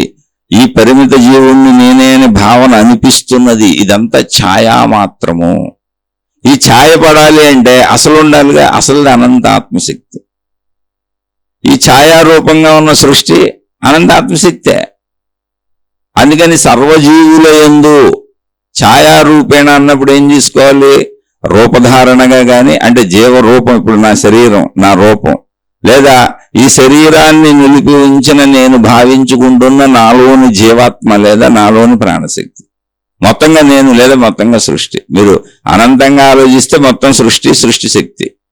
లేదు మన వరకే తీసుకుంటే ఛాయారూపేణ సంస్థిత అంటే అసలు మనమంటూ ఉండటానికి, ఈ శరీరం ఉండటానికి అనంత ఆత్మశక్తి నుంచి. లేదు శరీరాన్ని కూడా కాదంటే ఈ శరీరంలో ఉన్న ప్రాణశక్తి లేకపోతే ఈ శరీరం ఉండదు. అలా తీసుకుంటే అలా శక్తి యొక్క ఛాయగా సృష్టిగా. ముందు మాయా అన్నారే, సేమ్ అలాగే ఇక్కడ ఛాయ. విష్ణు మాయ అన్నారే, అలాగే ఇక్కడ ఛాయ. అలా జీవులన్నింటిలో ఛాయారూపముగా, అంటే సృష్టి రూపముగా, జీవులు ఉండటానికి ఆధారముగా, జీవి రూపముగా ఉన్నటువంటి ఆ తల్లికి నమస్కారములు. తర్వాత యాదేవి సర్వభూతేషు శక్తి రూపేణ సంస్థిత. నమస్తస్యై నమస్తస్యై నమస్తస్యై నమో నమః. ఏ దేవి అయితే సర్వజీవులయందు శక్తి రూపేణ సంస్థిత, శక్తి రూపముగా ఉన్నదో, ప్రాణశక్తి రూపం కావచ్చు, నువ్వు తిరగడానికి ఆధారమైన శక్తి కావచ్చు. ఇక శక్తి లేదంటే జీవుడే లేడు, సృష్టి లేదు. ఇప్పుడు శక్తి పోయింది, ప్రాణశక్తి పోయింది, మనిషి చనిపోయాడు అంటున్నారు. అంటే జీవించి ఉండి ఉన్నట్టు కనబడుతున్న ప్రతిదానికి ఆధారము శక్తి, ప్రాణశక్తి. ఆ ప్రాణశక్తి రూపములో అన్ని జీవులను మొత్తం సృష్టిని నిలిపి ఉంచినటువంటి ఓ దేవి తల్లి నీకు నమస్కారములు. నెక్స్ట్, యా దేవి సర్వభూతేషు తృష్ణా రూపేణ సంస్థిత నమస్తస్యై నమస్తస్యై నమస్తస్యై నమో నమః. ఏ దేవి అయితే అన్ని జీవులయందు తృష్ణారూపేణ, తృష్ణ అంటే కోరిక లేదా దాహము,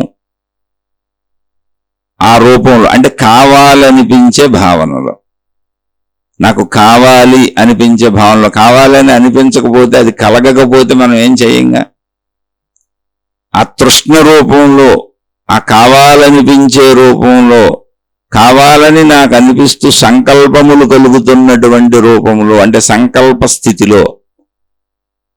సంకల్పం లేకపోతే మనం ఉండటం కుదరదు, పనిచేయటం కుదరదు, క్రియ చేయటం కుదరదు, జీవించటం కుదరదు. సంకల్ప రూపములో ఉండి నా జీవితమునకు ఆలంబనమై సర్వజీవులకు సంకల్ప రూపములో, తృష్ణ రూపంలో ఉన్నటువంటి ఆ తల్లికి నమస్కారం. ఎందుకని ఆ తృష్ణ ఉండబట్టే అసలు సృష్టి నడుస్తుంది, మనం జీవిస్తున్నాం. ఆ రూపంలో ఉంది కూడా తల్లే. తర్వాత, యాదేవి సర్వభూతేషు శాంతి రూపేణ సంస్థిత. యాదేవి సర్వభూతేషు శాంతి రూపేణ సంస్థిత.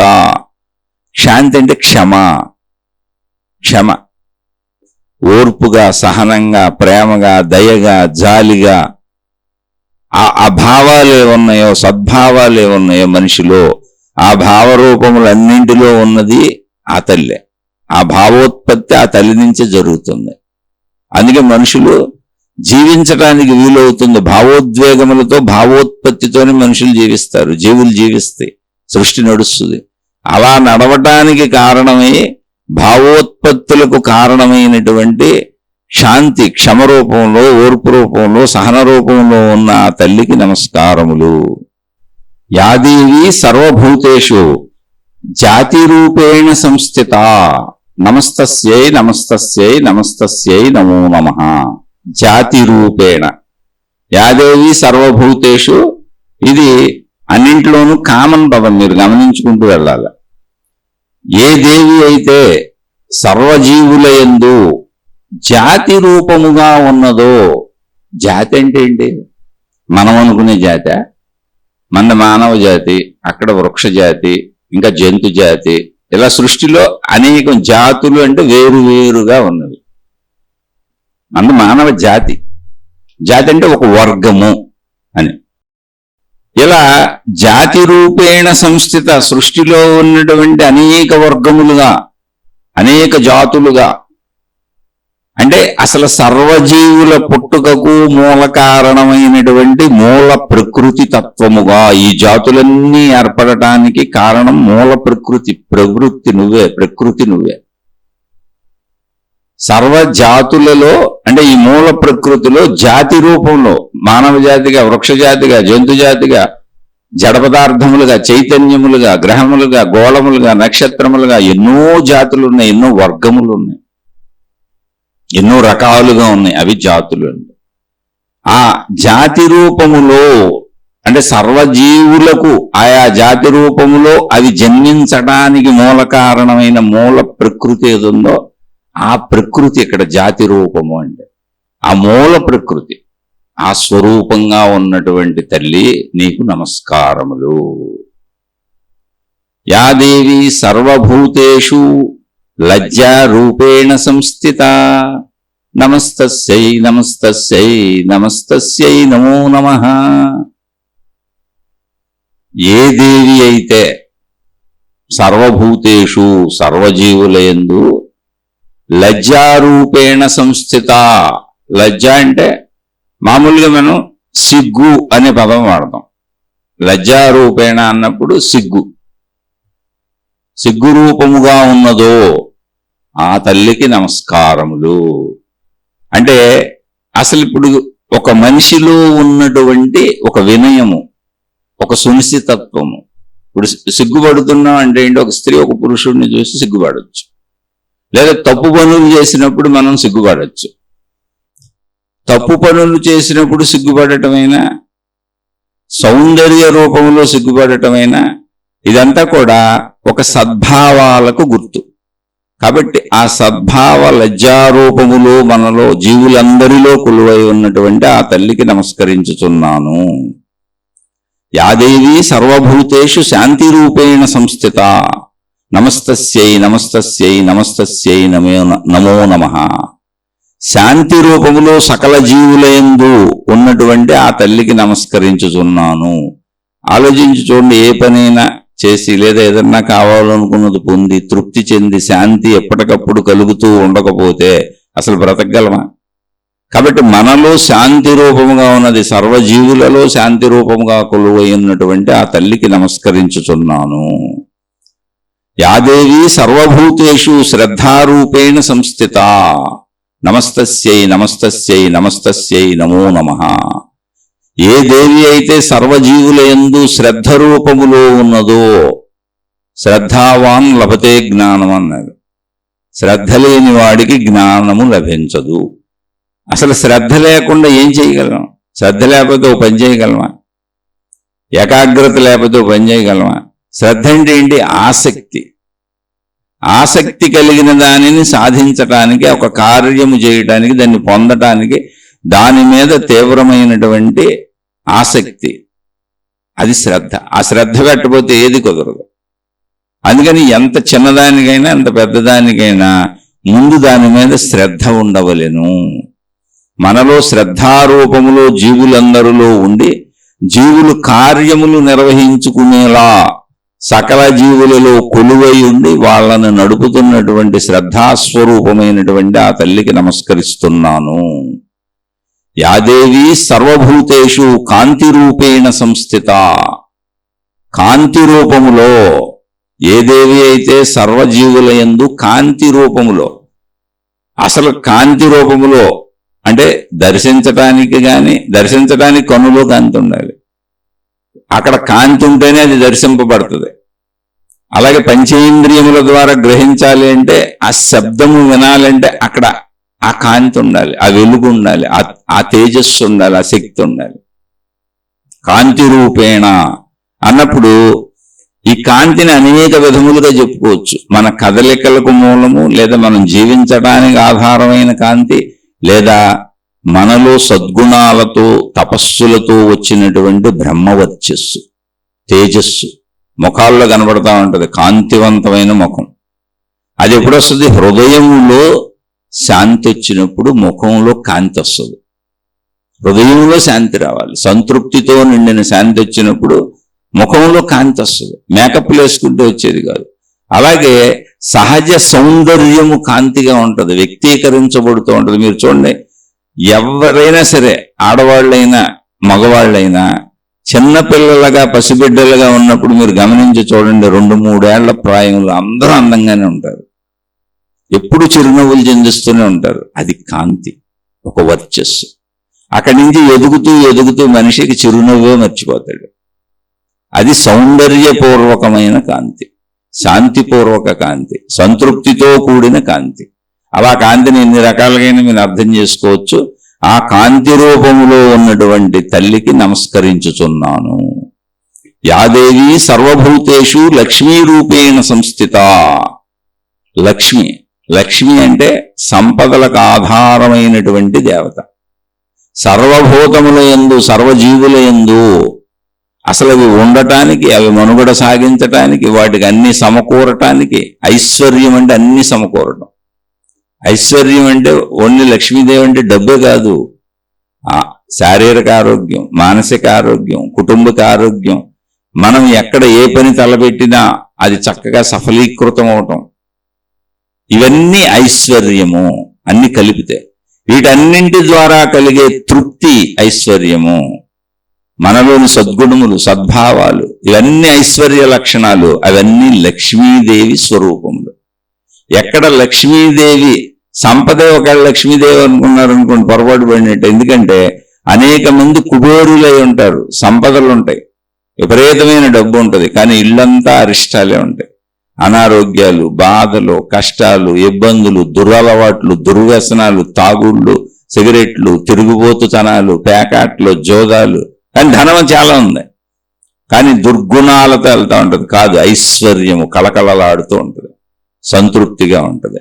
ఐశ్వర్యం అంటేది అది మనిషి, ఒక మనిషి రూపమైనా, శరీరమైనా, ఒక కుటుంబమైనా. అలా లక్ష్మీ రూపేణ సంస్థిత. ఎక్కడ లక్ష్మీదేవి ఉందో ఆ లక్ష్మీ రూపం సర్వజీవుల యందు ఉన్నప్పుడు మానసిక ఆరోగ్యం ఉంటుంది, శారీరక ఆరోగ్యం ఉంటుంది, మనసు హాయిగా ఉంటుంది, తృప్తిగా ఉంటుంది, శాంతిగా ఉంటుంది. కుటుంబిక ఆరోగ్యం ఉంటుంది, గృహం హాయిగా ఉంటుంది, ఆనందంగా ఉంటుంది. వాళ్ళ గృహం లక్ష్మీ కటాక్షంతో విలసిల్లుతుంది అంటారు. లక్ష్మీ కళ ఉట్టిపడుతుంది అంటారు. మనిషిని చూసినా, గృహాన్ని చూసినా. అది లక్ష్మీతత్వం, ఐశ్వర్యం. ఆ లక్ష్మీ స్వరూపముగా జీవులన్నింటిలో ఉన్నటువంటి ఆ తల్లికి నమస్కరించుతున్నాను. యాదేవి సర్వభూతేషు వృత్తి రూపేణ సంస్థిత. వృత్తి అంటే ఇందాక లక్ష్మి అని చెప్పుకున్నామే. ఆ లక్ష్మిని పొందాలి అంటే మన వృత్తి అంటే మన గుణం, మన స్వభావం, మన ప్రవృత్తి. మనము క్రియలు చేస్తాం, కదలికలు కదులుతాం, మాట్లాడతాం, పనులు చేస్తాం. ఇదంతా మన వృత్తి ప్రవృత్తిలోంచి బయటకు వస్తుంది.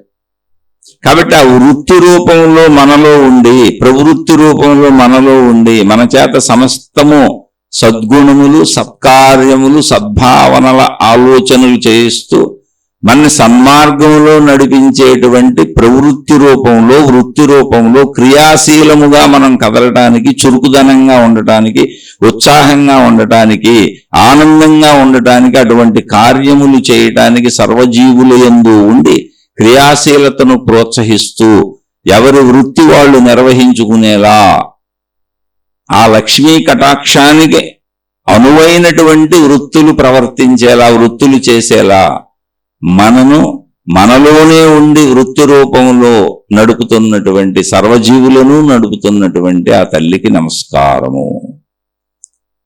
యాదేవి సర్వభూతేషు స్మృతి రూపేణ సంస్థిత. స్మృతి, స్మృతి అంటే జ్ఞాపకం. మళ్ళీ ఇది పైదానికి సంబంధం ఉంది. వృత్తి కరెక్ట్గా చేయాలి అంటే ఏ వృత్తి అయినా, సద్గుణాలు కావచ్చు, మంచి పనులు కావచ్చు, మంచి బుద్ధులు కావచ్చు, మంచి క్యారెక్టర్ కావచ్చు, లేదా వృత్తి వ్యాపార ఉద్యోగాలలో వృత్తి కావచ్చు, దైవీపరమైన వృత్తి కావచ్చు, అంటే దేవుణ్ణి జ్ఞానాన్ని తెలుసుకునే ప్రవృత్తి కావచ్చు, ఏదైనా కానివ్వండి. వీటన్నింటికి స్మృతి, జ్ఞాపకం ఆధారం. జ్ఞాపకం లేకపోతే ఏ జీవి ఏమీ చేయలేదు. జ్ఞాపకము అనేది లేకపోతే, గుర్తుండటం అనేది లేకపోతే ఆ జ్ఞాపక శక్తి పనిచేయకపోతే ఏ జీవి ఏం చేయలేదు, మనం ఏం చేయలేం, అసలు ఏ జీవి ఏం చేయలేదు. అందుకని సర్వజీవులు జీవుల యొక్క మనుగడ సాగించడానికి, ఇక్కడ జీవించటానికి, వాటికి ఇవ్వబడిన ఆయు ప్రమాణం అంతా ఆనందంగా జీవించటానికి స్మృతి రూపములో, జ్ఞాపక శక్తి రూపంలో కొలువై ఉన్నటువంటి ఆ దేవికి నమస్కరించుచున్నాను. యాదేవి సర్వభూతేషు దయారూపేణ సంస్థిత. ఇప్పుడు దయ అంటే ఏంటి? ఒక సద్గుణం. దయా, జాలి, కరుణ, ప్రేమ. ఈ దయ లేకపోతే తల్లిదండ్రులు పిల్లల్ని పెంచరు. ఈ దయ లేకపోతే అసలు ఏ జీవి, మనుషులే కాదు, జీవులు, జంతువులు కూడా అటు బిడ్డను పెంచుకుంటాయి. ఈ దయ లేకపోతే ప్రకృతి అంతా మనకి సహకరించదు. ప్రకృతి మొత్తం మన మీద దయ చూపిస్తుంది. ఒక చెట్టు మన మీద దయ చూపిస్తుంది, అందుకే ఆహార పదార్థాలు వస్తున్నాయి.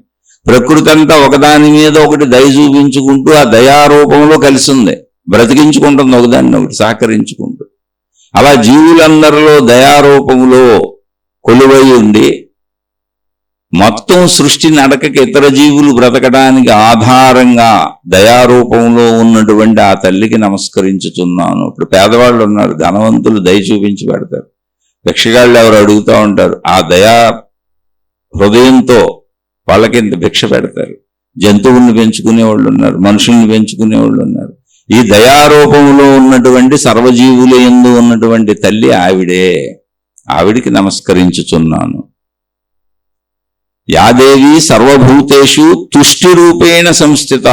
తుష్టి అంటే సంతృప్తి, సంతృప్తి, తృప్తి అంటే నాకు సరిపోయింది, సరిపోవటం కాదు. సంతృప్తి అంటే ఎక్కువైపోయింది, చాలు చాలు చాలు, నేను హాయిగా ఉన్నాను, ఆనందంగా ఉన్నాను, నాకెంత చాలు.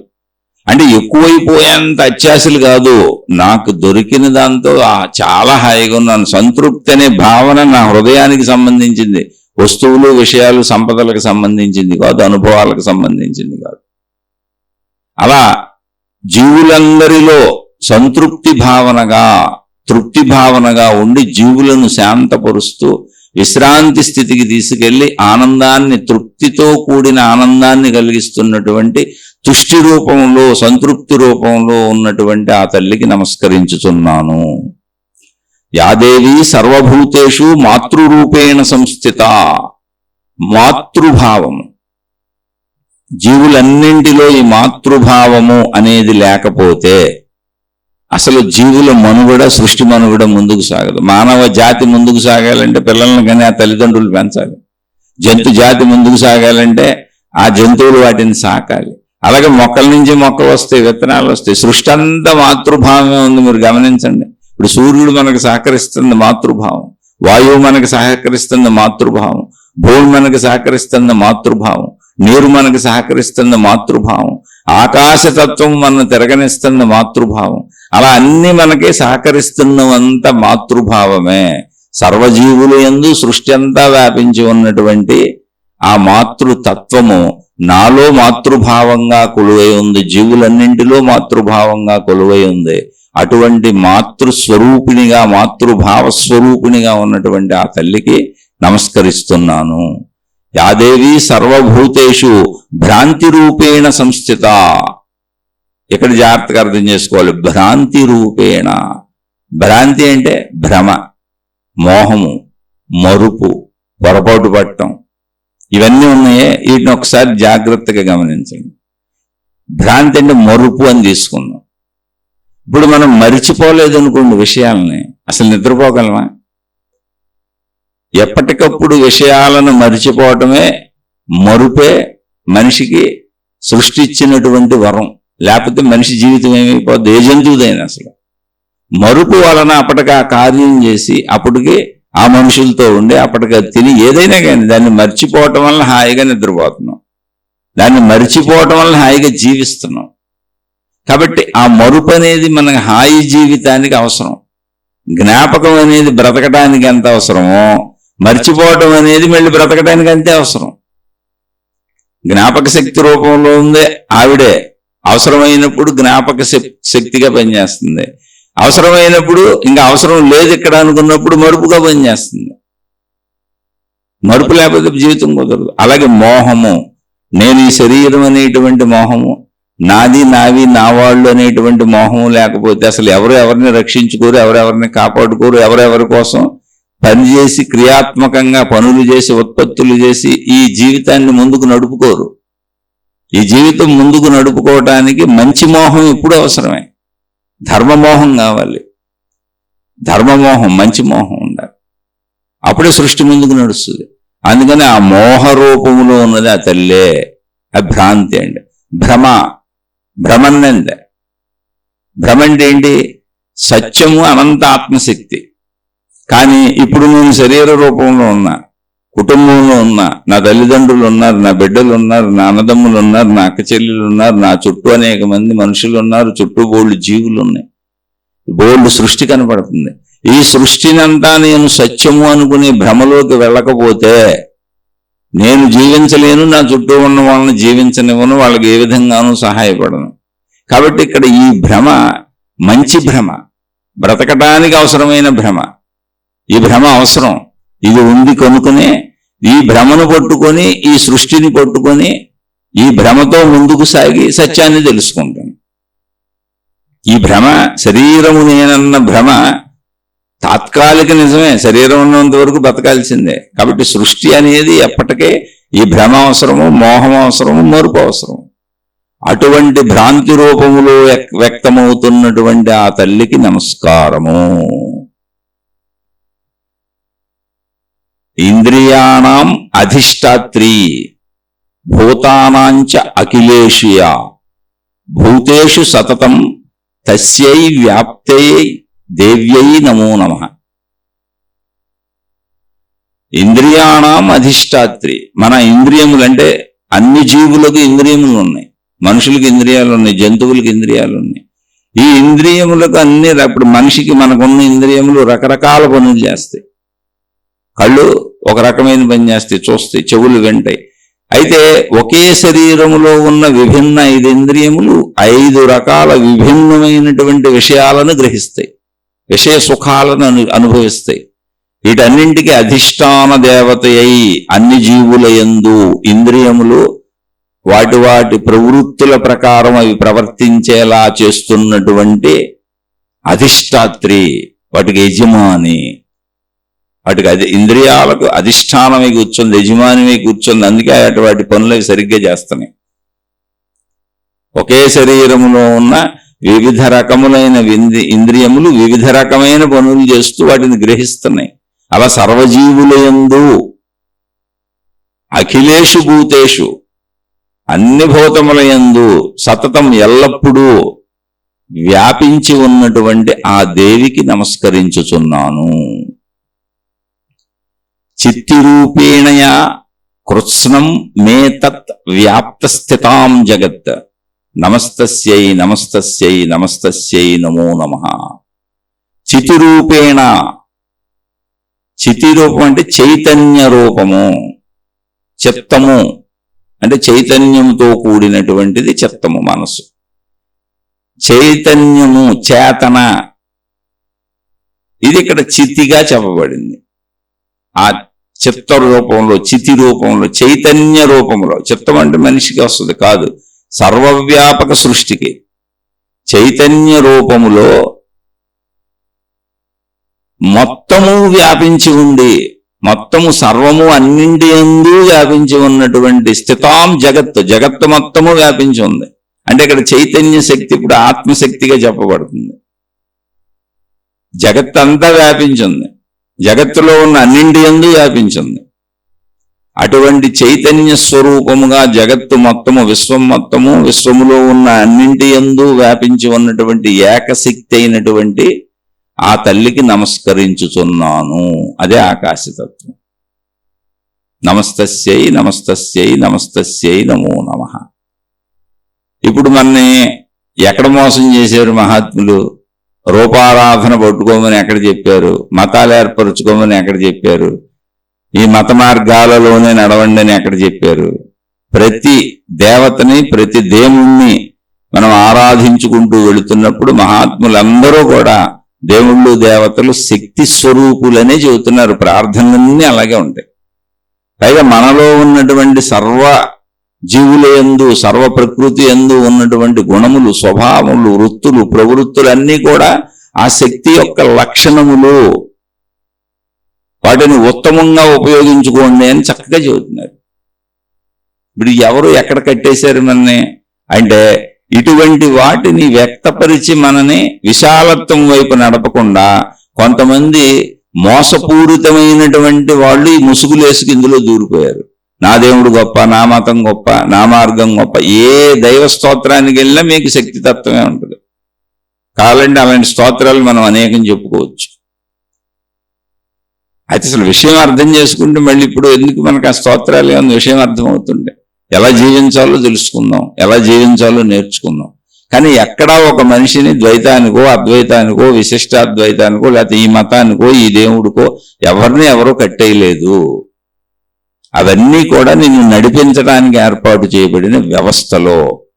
ఆ విషయాన్ని అర్థం చేసుకోకుండా మనుషుల్ని మతాలకు కట్టేసి, లేదా మనుషుల్ని మతాలకు మారుద్దామని దేవుళ్ళకు కట్టేసి, లేదా ఇతర దేవుళ్ళ భక్తుల్ని ఇందులోకి లాగేద్దామని ఇలా ప్రచారకులుగా బయలుదేరినటువంటి కొంతమంది కుయుక్తులు కలిగినటువంటి, సంపూర్ణ జ్ఞానము అర్థము కానటువంటి వాళ్ళు, అర్థము చేసుకున్నటువంటి వాళ్ళు కేవలము నాయకులు అవటానికి ఒక సమూహాన్ని తయారు చేసుకొని ఆ సమూహం నుండి నిరంతరమైన ధనము, కీర్తి ప్రతిష్టలు పొందటానికి వాళ్ళు ఎన్నుకున్న మార్గాలు అవి. కానీ నిజాయితీ పరులు ఏర్పరిచినటువంటి మార్గాలు ఎప్పటికీ నశించవు. అటువంటి అపసవ్య మార్గాలలో వెళ్ళి ప్రజలను అపసవ్య మార్గాలకు గురి చేసేవాళ్ళు వాళ్ళే నశించిపోతారు. సవ్య మార్గాన్ని అర్థం చేసుకుని ముందుకెళ్ళిపోదాం. కాబట్టి ఎక్కడైనా ఘర్షణ పడేవాళ్ళు వాళ్ళు అపసవ్య మార్గాల్లో ఉన్నారు. మనం ఏం చేస్తాం దానికి? ఘర్షణలు సృష్టించే వాళ్ళు అపసవ్య మార్గాల్లో ఉన్నారు. కానీ మహాత్ములు, మహర్షులు, ఋషులు, మునులు, యోగులు అందించినటువంటి దేవతారాధనలు, దైవారాధనలు, దైవ మార్గములు అన్నీ కూడా శక్తితత్వం వైపే తీసుకెళ్తున్నాయి. ఇంకా అక్కడ ఆలోచించుకోండి, మీకు మీరు నిర్ణయించుకోండి, అన్నీ మంచివే. ఇక్కడ ఈ శ్లోకంలో అంటే ఈ ప్రార్థనలో ఈ దేవుని ప్రార్థిస్తున్నప్పుడు నమస్తస్యై నమస్తస్యై నమస్తస్యై నమో నమః అన్నాడు.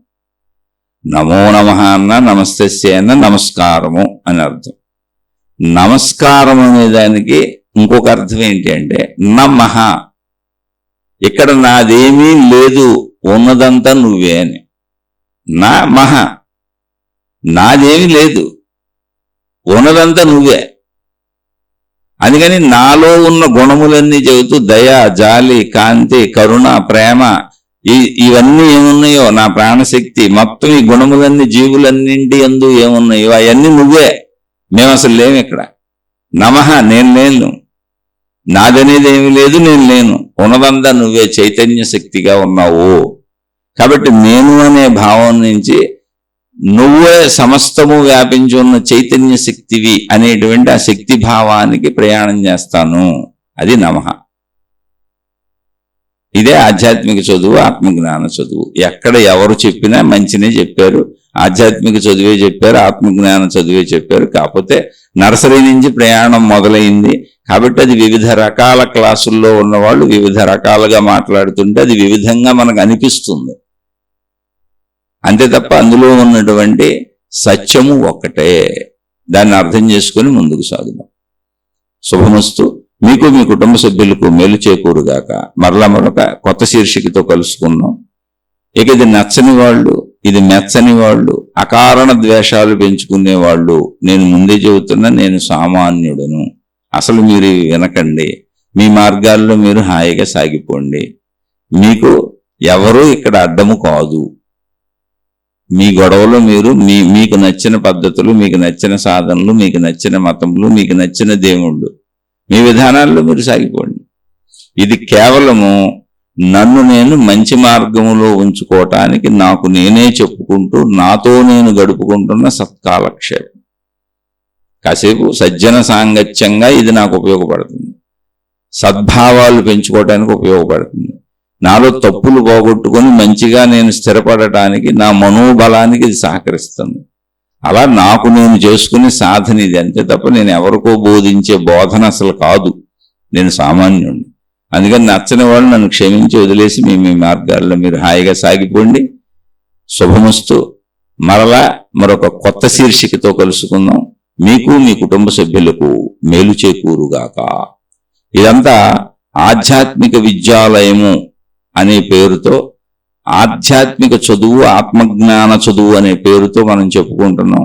ఆధ్యాత్మిక విద్యాలయము అన్న, ఆత్మజ్ఞాన చదువు, ఆధ్యాత్మిక చదువు అన్న అసలు నా అభిప్రాయం ఏంటి, నా ఆలోచనలు ఏంటి, నా ఉద్దేశం ఏంటి అనే దానిని డివైన్ ప్లానెట్ ఛానల్లో ఆధ్యాత్మిక విద్యాలయము అనే పేరుతో ఒక శీర్షిక చెప్పాను. అది 1920వ శీర్షిక.